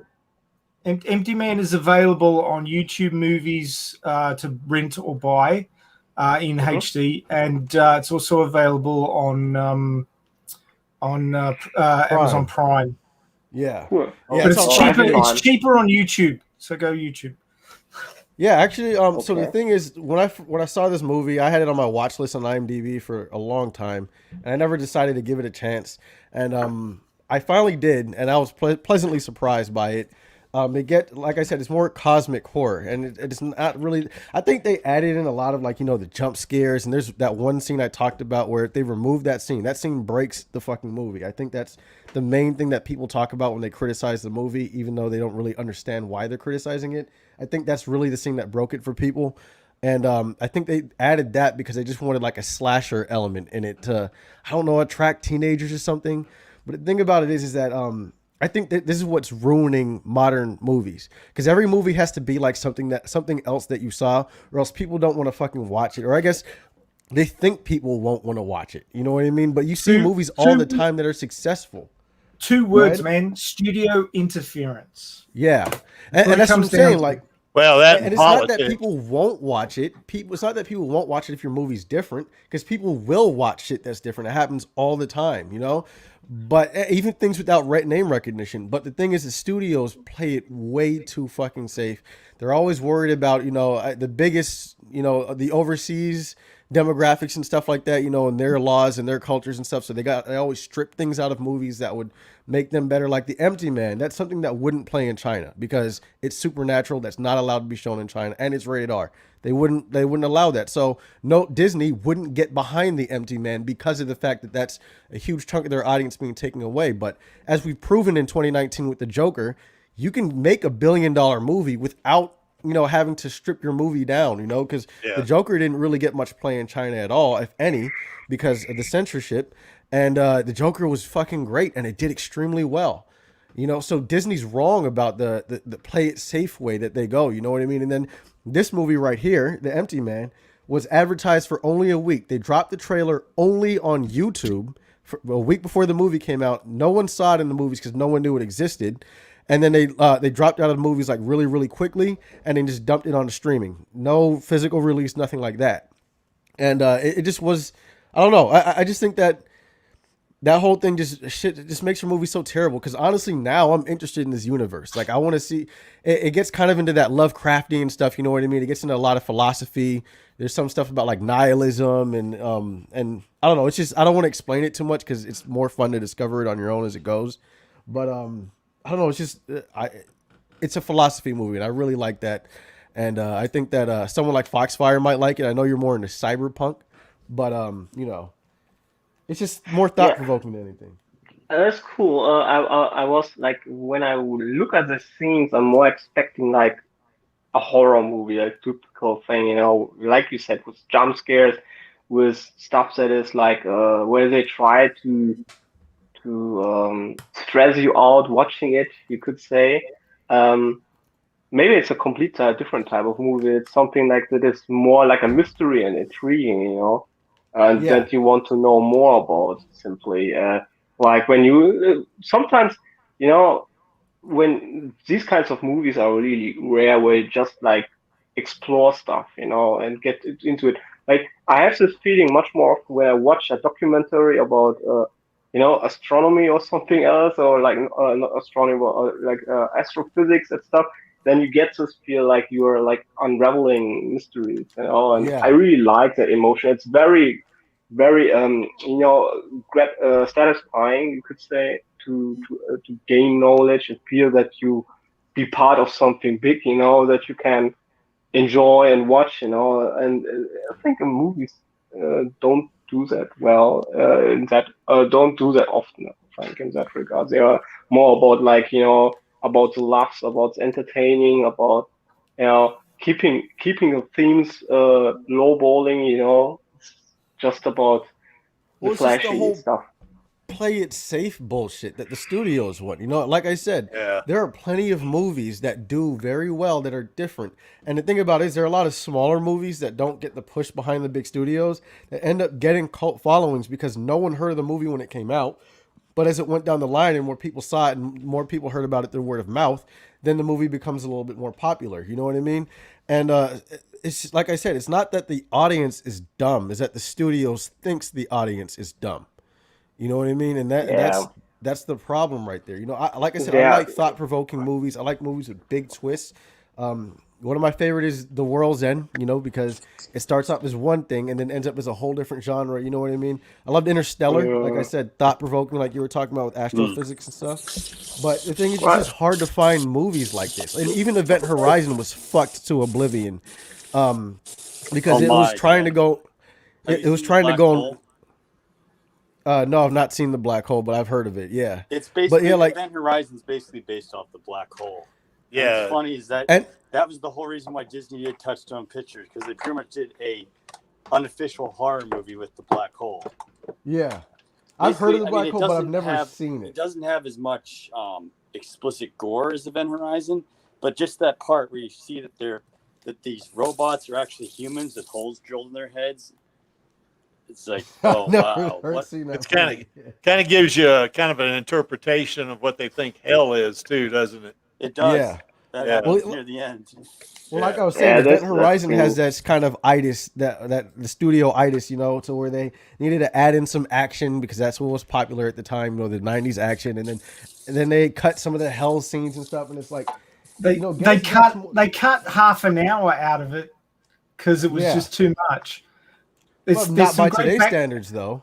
There's some great backstory to it. He actually, Anderson hired amputees and porn actors to do the hell scenes because they were the only ones comfortable in doing it. Yeah. Only the ones debased enough.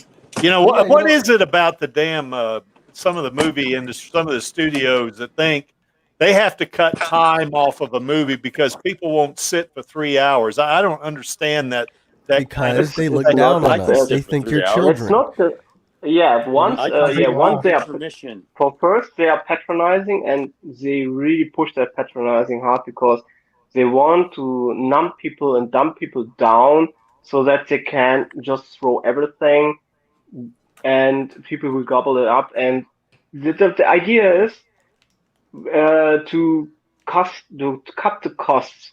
They don't want to spend much on CGI. They don't want to spend much on it often costs more to cut these movies down. Like, you know, when a creator comes with a 3-hour movie, they have to go back in and cut out an hour of the movie, and then that costs more money. They do reshoots, but they're thinking for the long term, you know, because this degradation of quality, you know, they took more time in the past for a good movie, you know, and the movies have to get done in more shorter and shorter times.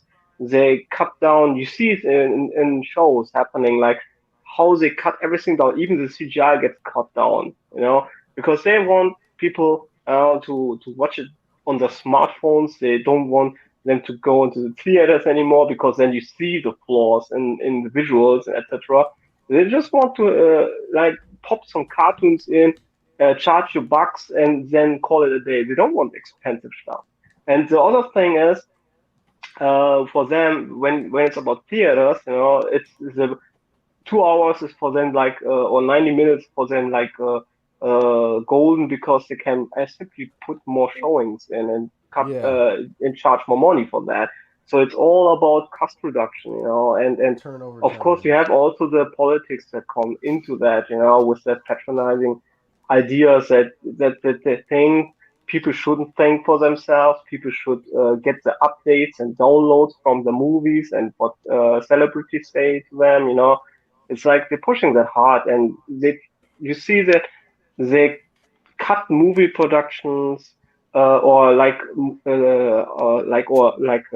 directors who don't budge for that. You know, who try to do their own stuff to be like themselves. Now, it's not for no reason that they try to get Zack Snyder out of the door, because he made, like, you can like him or you can dislike him, but he has some grand themes in his movies, and also takes risks. BVS was a risk what he did, but he found his fan base with it. And also the Snyder Cut also had some great themes, and he made a story that is like over 5 movies, and that's compelling. That has some themes going on. That has some grand scale, you could say. And they don't like that stuff. They try to have this like popcorn movies, like Marvel does it, or like Disney does it in general. And that's the way they're heading. Oh, look at that shows they are doing, like those stupid anime copycats. They are doing. It's anime without the themes. Like, I don't know. The way I can see explain better. I kind of like how Todd Phillips put it. This is paraphrasing. I actually had this in my video, but I cut it out. Where he talked about making the Joker. He said, I'm going to trick people into watching a real fucking movie by naming it after a comic book. It was something along those lines. You know what I mean? I'm going to call it the Joker. I'm going to make a real fucking movie, then I'm going to call it the Joker. And I kind of feel like this is kind of what happened with The Empty Man. You know what I mean? They, Dan, one other thing that might have been going against the movie too, from the Hollywood politics part of it, is that was that director's first shot at directing, wasn't it? So I guess he wasn't in the in crowd, I guess, and they, I guess the 20th Century Fox had faith in him, and they just gave him his money and gave him creative control, and then it got turned over to whoever his bosses were once Disney got involved, and they literally tried to shit on this movie and cut it down to 90 minutes. And they're like, oh, you can't have a 2.5-hour horror movie. That doesn't work. And so they cut it down to 90 minutes. They test screened it. They had bad reactions, and then they said, fuck it, whatever. Just make it 2 hours and get out of our face, and then we'll never hear from this again. And it's just terrible the way they fucking treat these people. And then you watch it thinking it's going to be low expectations, thinking it's going to be Slender Man, and then you end up getting something that's more like, I don't know, something that might be in Lovecraft's world, something in that vein. You're like, oh, this is actually a pleasant surprise. You know what I mean? Like, I personally want to see more of that universe because I want to know more about, some of these questions that are brought up in the movie. You know what I mean? And it's a movie that I hope you guys watch because I would like to discuss theories about the fucking movie because I've got my own, but the only person I can talk to about it is my fucking wife, who didn't like the movie because she doesn't like horror. Well, I don't like horror either, but I'm going to give it a shot. You said that this was also done by Fox, that movie. Yeah. I feel like the only was probably the last big studio gave who tried stuff out, who took risks, and they didn't make that biggest amount of money, but they certainly did get out some interesting movies in their time, and we have to thank for their executives back then that we got something like Alita out of it. I think any other studio would have never done it. Let me welcome John Hoots. How's it going, John? Hi. Hello. Hello, Jonathan. Hello, DV.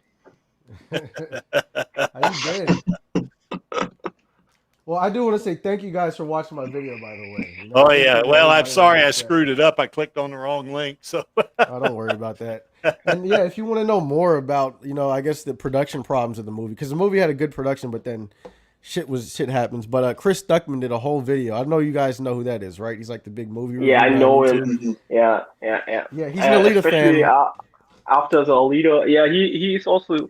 He read also the source material, so was also so he went with a completely different mindset into that, and thankfully he did so because most of the other reviewers didn't even bother. I mean, I don't expect every reviewer to read the manga, but some of them even didn't read the synopsis. And just well, he was a fan from the '90s though, because he's an anime fan. You know what I mean? So he was an old school Alita fan, and then when he heard the movie was coming out, he was excited. He's also a Dragon Ball fan too. So this guy's got some pretty good taste.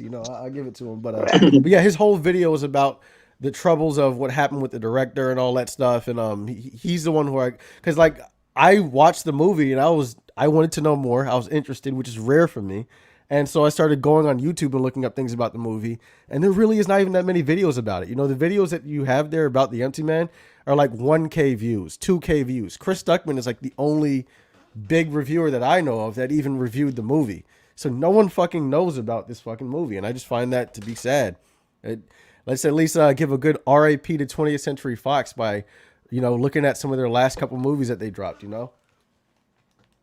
Well, if 20th Century Fox hadn't gone belly up, I guess, or been bought by Disney, we'd probably have not only another movie in that universe, we'd probably have an Alita sequel, and we'd have some other movies probably. We would have probably the sequel by now, or it would be in the finish line, like with the last Godzilla movie, that came out after Alita hit the theater, and we got already the sequel to see.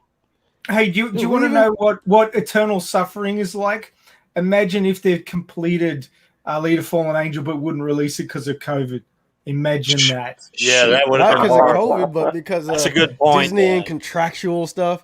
Yeah, but could you imagine if it was complete, if it was in the can and they wouldn't release it? How would you feel? You're just like, fuck. It would feel bad, but at least you would have the knowledge that it would come eventually out. I mean, all you gotta do is break into the building. Right.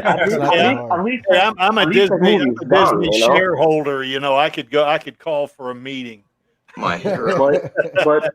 But to be really frank, that for Alita's sequel, I will probably wait for the rest of my life if it needs to be. But the thing is, with the only big chance I see, for it to happen is with Avatar succeeding.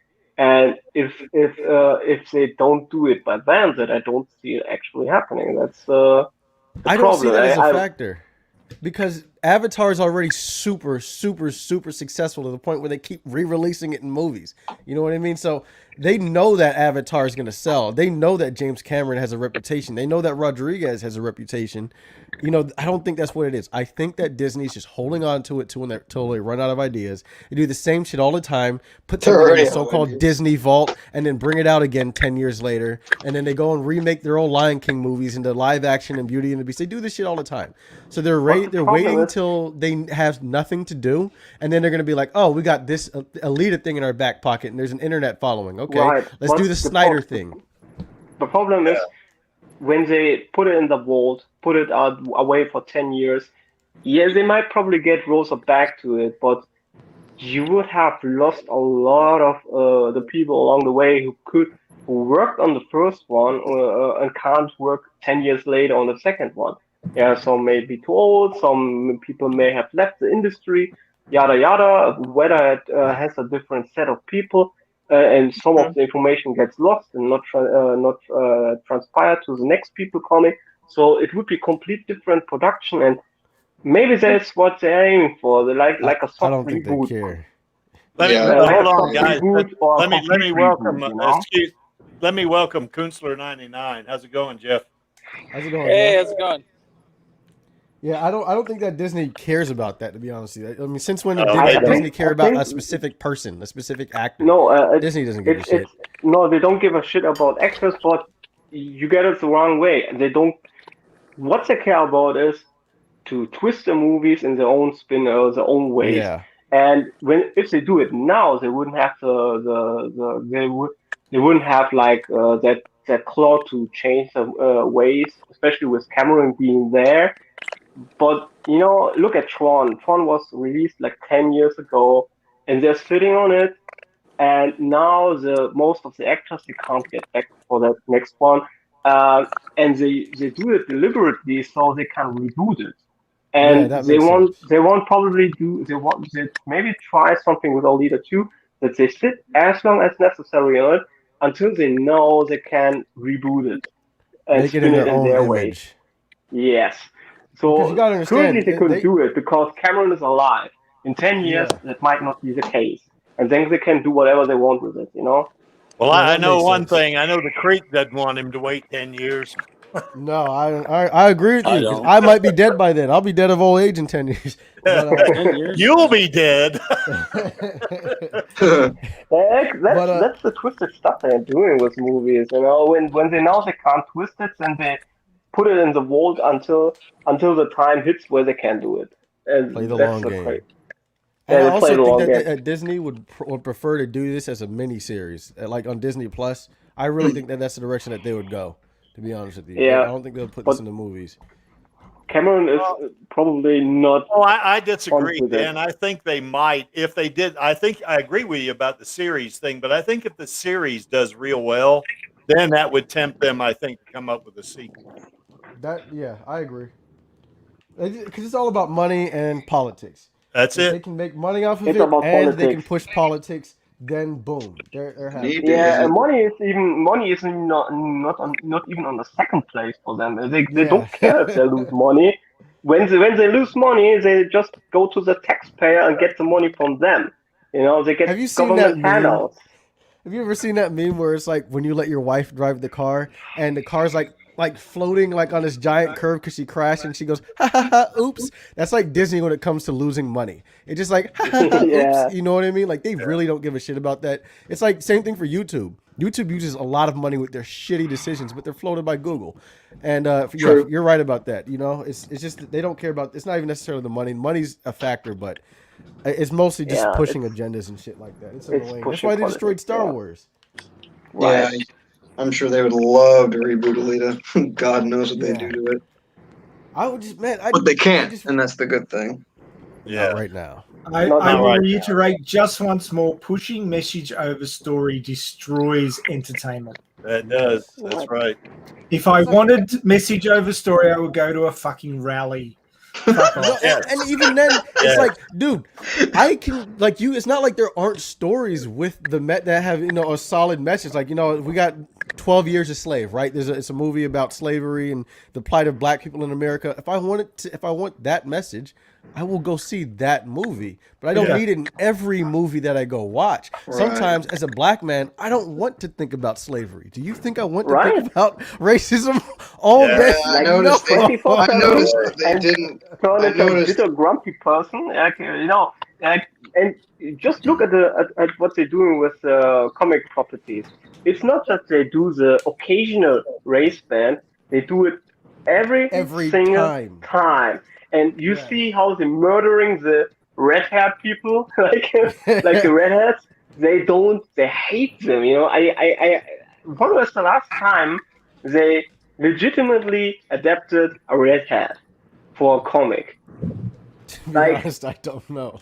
I mean, my profile picture's a race swap. The profile picture of this character, apparently that's a race swap too, because I saw a picture of the original character. It was like a little white kid, and now he's like a Spanish kid or a black kid. I don't know. That's not the number one reason why that design is shitty. The design is just fucking terrible. It looks hilarious. The design is terrible, yeah. But I don't see any shows where they keep the original characters from the books, and they all come with the idea you have to have that, and when you don't do it, it's sarcasm and whatever. They don't care. Even if it twists the complete story, like just look at Ghost in the Shell when they were lambasting Scarlett Johansson for taking up the role, and when you look at the story, it was the point that a Japanese soul wakes up in a foreign body, and not just a machine body, but a body that doesn't look like her anymore. Yeah. And that was the point. And they wanted that point to be destroyed. And they do it over Snake Eyes. It's a comic character from G.I. Joe, that was the point that he's a foreigner and adapts the Asian ways, and that he doesn't speak and all that stuff. That is the point of the comic character. And some characters are not suitable to be a main character on a show or in a movie. So but to make it so, they completely change the character. They make him speak. They make him Asian. They make him take off his mask. Usually he has always a mask on, and all that stuff. And what's the point of adapting it if you create a complete different character? So then just don't use the name, make up a new name, and do whatever you want. But no, you have to replace those characters, and that's what people make people salty. And I think their favorite hobby is not to create movies. Their hobby is like to create movies so that people get pissed off, and their entertainment is to go on social media and call them racist. You know, that's why they're doing movies. And the thing is, adaptations don't have to be one-to-one the same, but it feels different when it's condescending. When it feels condescending, you know what I mean? As I said earlier, you know, like the Snyder Cut proved that you can put a fucking 70-hour movie out and people will watch it more than once. You know what I mean? But they, like I said before, they think we're children. You know what I mean? So going back to The Empty Man again, it dealt with a lot of, I would call it high concepts, but not hard science high concepts. You know what I mean? More like philosophy and cultism and stuff like that. And so it dealt with it, like, that's the interesting part of the movie, not the horror part. And I think that they just think that audiences are too fucking dumb for that. You know what I mean? And I Which think is kind of funny because, well, never mind. I won't go there. I was gonna say, even like the race swapping stuff. It's like imagine if you go back to Wesley Snipes, right? And you say, Wesley Snipes, people only liked you in the movie Blade because you're black. Not because you were an accomplished martial artist. Not because you were the coolest motherfucker in the 90s. Not because you're an accomplished actor. No. They liked you because you were black and nothing else. Like, that feels like shit. You know what I mean? Like, I go out and I...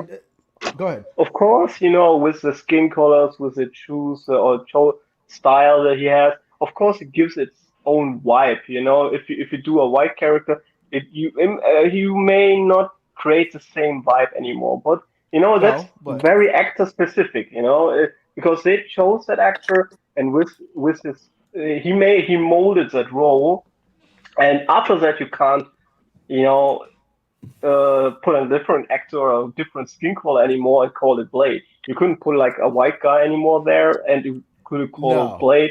It wouldn't work anymore because he molded the role. You know. Well, the thing is, wasn't Blade black in the comic books? He was black. No, he was black in the comic books.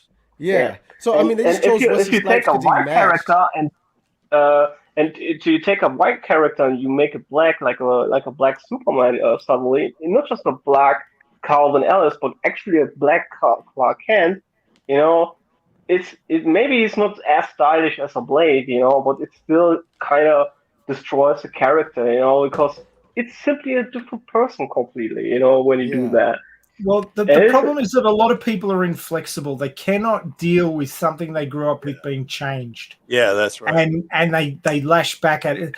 Superman can't have a different skin color. He's got to be a white dude because he's a white dude in the comics for like 70 years. And well, like I said, it is a fuck. Well, with Superman, that's the thing. With Superman, there goes that thing of him growing up in the cornfields of Kansas, and there's like a certain culture, you know, and all that he embodies from the 50s and stuff. So I understand Superman being white, but then for me, like I said, it's not the change. Like I said, adaptations can change things, and that's fine. I think Alita did it pretty respectfully, actually. I think actually, Alita didn't give a fuck either way. They race swapped one white dude into a black woman, and they also race swapped like one Asian character into like a white character or something like that. Like so they did it in both directions, you know. And they race swapped Alita because Alita now is played by a Hispanic woman as opposed to a half German Japanese woman. But you know, I think they did it respectfully. You know what I mean? The thing is, when they race swap people or make changes, and it feels condescending in the same tone of, like I said, the fact that they think we can't sit in a movie theater for 2.5 hours, so we got to cut it down to 90 minutes. Which is the dumbest thing. It's the condescension aspect of it. Like, no one's gonna like black people. There's no black people on the screen. Like, we don't live daily lives with black people. You know what I mean? Like, Dan, a lot of that is not that they don't think you can sit through a particular length of movie. It's got to do with how many showings they can fit in a day in a particular cinema. So the reason, one of the main reasons Alita is 2 hours long, not 2.5, besides the cost of the CGI, is that you get an extra showing a day if it's 2 hours versus 2.5. Really? That's one. I didn't even know that. Like I said, as I've said before, a lot of times when you let, especially talented directors, talented creators make films, Titanic is like 1 billion hours long and it made a lot of money. Avatar is 70 billion hours long. Actually, Avatar is longer than the Earth has existed, and that movie made a lot of money. You know what I mean? So, like I said, I understand these aspects, and a lot of times when these movies are cut down by the studios, you can tell it feels disjointed. You know what I mean? And that is I wouldn't say Alita necessarily suffered for that, but there was stuff moved around in the story in order to fit into adapt it. And there's you know what I mean? You can tell. There's people that would go. If they were to re-release all of the Lord of the Rings movies, the extended versions, there'd be plenty of people that would show up for those in theaters. Oh yeah, they would. Of course, just to relive up the old times, And just to hit it home with this race swaps, if it would happen occasionally, I think people would be fine with. But it isn't occasionally. It's every damn time, and that gets you on the nerves. And the second is, it's used to talk down on the audience. It's used deliberately so they can go on social media and lambast everybody who is not fine with it. And you have a goddamn right to be not pleased with that when every time your favorite characters get completely ass wiped. It's not just Luke Skywalker. You get called a racist. Batman, and you get called names for that. And that's kind of very annoying. It's kind of funny because the very people that they're trying to cater to don't really give a shit about any of this stuff. I don't think anyone really gives a even show up. It pisses me off because, they say, oh, we are doing it for you poor black person. Fuck you. I don't need your pity. I don't need your fucking pity. I'm an accomplished man, It's fucking, it's fucking condescending. They talk down on me as if they just freed me from slavery, and I have to be thankful and gobble up their shit for that, and that needs to stop, That's a guilt reaction, man. That's a guilt reaction. It's even worse when the character that they race swap is as shitty as the one in my profile picture. Because look at that motherfucker. I would rather him look like anyone else except me. You know what I mean? Well, it's tone deaf because it's literally it's like, well, it's the fact that they do it to send a message in and of itself. Now, if they just felt that that actor was that talented and could portray that character that well, it would translate, and people like Idris Elba, James Bond. I'm fine with that. Actually, right. I'm not so mad. Like Idris Elba, he's got the vibe for it. But like you're saying, keep going. Yeah, like for example, this is one that kind of irritates me too in movies in general, and that's like because obviously I grew up in a very religious home, and freaking like religious movies. Like fictional movies, it's literally the whole movie is message. There is no story. Like, it's 100% message, and then the story is the second thing. That's what I hate about what they. And if you point that out and say like, sorry, but this thing is just like your personal soapbox for some director or creative, and not a movie just to entertain in the first place, and they come up like. No shit. Every movie has politics. No shit. But politics, politics serve in a movie as well for the story and not other way around. The movies have the first job to entertain, and of course, every movie has some kind of politics. That doesn't mean that that movie has to tell you that you're a poor black person or that it tells you who to vote or whatever or what to think. Movies shouldn't tell you what to think. They should fine. show. What are the politics of John Wick then? Okay. You can say no gun control, whatever. Well, you mean this one? you can even maybe if you have of course movies like. They're really like pure fun, could say, where like almost zero politics. Politics doesn't mean like politics we discuss. It can't be in the world building baked in. When you show our world today, even if you don't care for politics, but you film and make a story in our world, then you inadvertently you will also bring in through the world building. You build up the stage. And you have already baked in the political situation of the time, the period you are in there. Like when you do a movie in the 60s, you really sense it that is completely different from a movie in the 2000s. Even if you don't put attention in it will be in.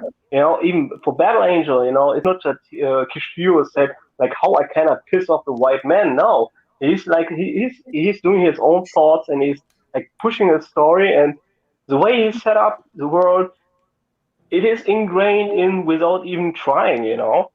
Well, I think here's the thing with Kishiro, because he said this in the 90s, you know, and I don't think Kishiro's changed that much. He said, instead of making a half-hearted political plea, I decided just to explore these cool aspects of this world. Because he was talking about the fact that he was against, you know, I guess cyberpunk stuff coming into real life, you know, cyberization, or whatever that word is. And he just wanted to explore how it's cool. And so, transhumanism, yeah. And so, and that's the thing I like about Kishiro. You can have things that are based on political things in the real world without choosing a side. It can literally just be something that exists. You see what I'm saying? So like, he didn't make a pro-gun or an anti-gun message in his manga. It's just a rule that exists in Iron City, and a gun saves the day or whatever. But you see what I'm saying? He's not trying to be, everyone needs to carry guns. No, he's not saying that. He's also not saying, guns are bad, they kill. He's not saying that either. It's literally just something that exists in his world. You know what I mean? And I hate it. I hate it when I see these weirdos on Twitter try to say, Alita Battle Angel has always been political. It's always been political. And I'm like, I can literally go into Alita Battle Angel and just look at certain things and be like, okay, here's the message of it, and deconstruct it in a different way. You know what I mean? It's not really. Right. Yes, it takes. You can interpret it in your own way. And the thing is with Alita Battle Angel or with other stories where the story comes first is you are able to relate to specific events or things that happen in the world. You can look at Iron City and Salem and say, okay, this could be a metaphor for, you know, that's the one German reviewer did. You can look at it and see it as it wasn't like intended, but you could look at it as a allegory for the Trump war, or you could go there and take it as an allegory for the situation in Israel and Palestine. You know, and there's a lot of stuff you can. I've heard people talking about how it's like about communism or whatever, but then at the same time, you can relate it, but it doesn't mean that the director or the author had that in his intention. You know. Hey guys, we're past 2 hours, so I'm going to bring the stream to a close. I hate to cut everybody off, but we kind of wandered away from Alita a little bit too, and that's okay. But yeah, we're past 2 hours, and I need to bring the stream to a close. Good night then. Okay, man. These dudes on a roll. yeah, they are actually. Yes, they are, and it's cool. You know, guys, we do an after stream chat. So if you want to hang around, and stick around. Please hang on. Don't switch off because the credits start rolling. Yeah, that's right. Yeah, stick around. Now it's the time to run away. Yeah. Okay, guys. So anyway, stick around after the stream's over. So anyway, I guess I don't want to say. Did you guys notice that there are more people on the stream? Yes, I noticed that. Watching the chat. Yeah. Oh boy. So anyway, here's our queen, of course, and like I always say, she's number one in my book, Jax. I mean, she's if it wasn't for her, we wouldn't have an Alita, I don't think. So anyway, why is this image here? Because I like it and because I'm running the stream. So, there you have it. And I'm only here for our girl, to paraphrase Gwishka and the Alita Army. So, awesome. Maxie, do you want to talk a little bit about what's going to be on the Radio Chaos stream tomorrow? Yeah. So, tomorrow, I've been working on the one following tomorrow, so I got to even remember what the hell it is. We're talking manga this time, not movies. So if any of you guys are manga fans and like to spread the word about the manga, sign up for tomorrow and come on the stream and talk about how you would advertise Gundam / Alita Battle Angel Alita and other franchises to fans. So basically, how do you introduce it? How do you talk about it? How do you get them interested in our fandom when they're in another fandom and that sort of thing? So that's sort of it's sort of a play. We're coming out with a playbook, as it were. So if you're at all interested in that, and this is actually Radio Chaos's baby, so he will be on. Is that right? Yes, I'm there. Is this StreamYard as well? Yeah, it will be StreamYard. Yes. All right. Yeah. So you're already set up. So we know. Yeah. So you'll be getting the link, and anybody else who signs up today will be getting a link and come on and talk about how they like to get the information about the manga out there and get people interested in it, because it really is a fantastic read. I was talking to Finn in text chat about an hour ago about how he should read the manga, because it's just freaking fantastic. Yeah. So. Yeah, and I want to apologize to Odd John Hoots, because I won't be playing Picard at the end of the end of the stream. So anyway, okay, guys. So any last thoughts that are less than 30 seconds? I'm fine.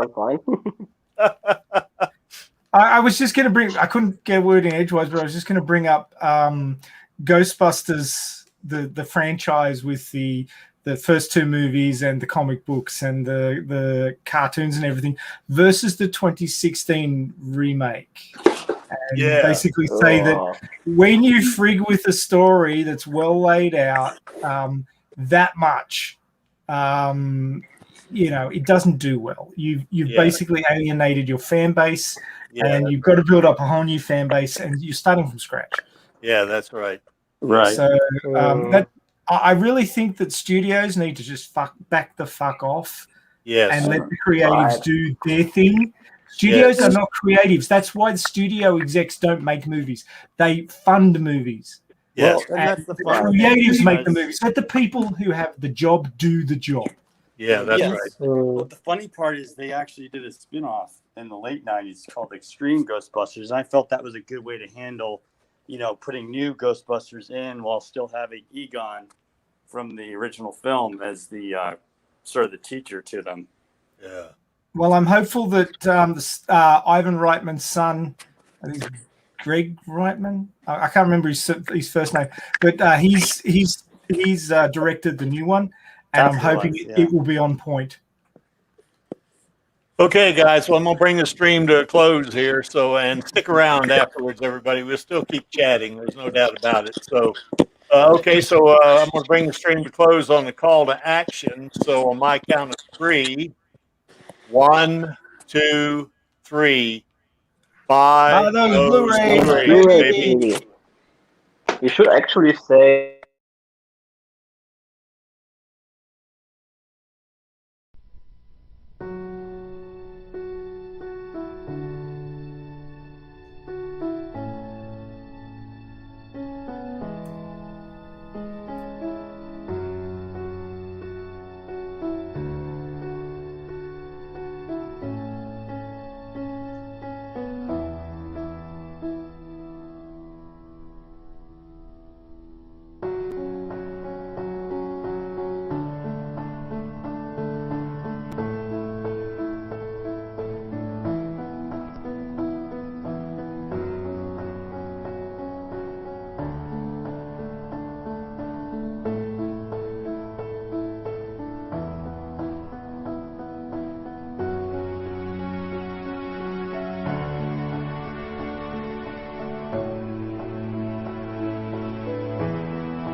you.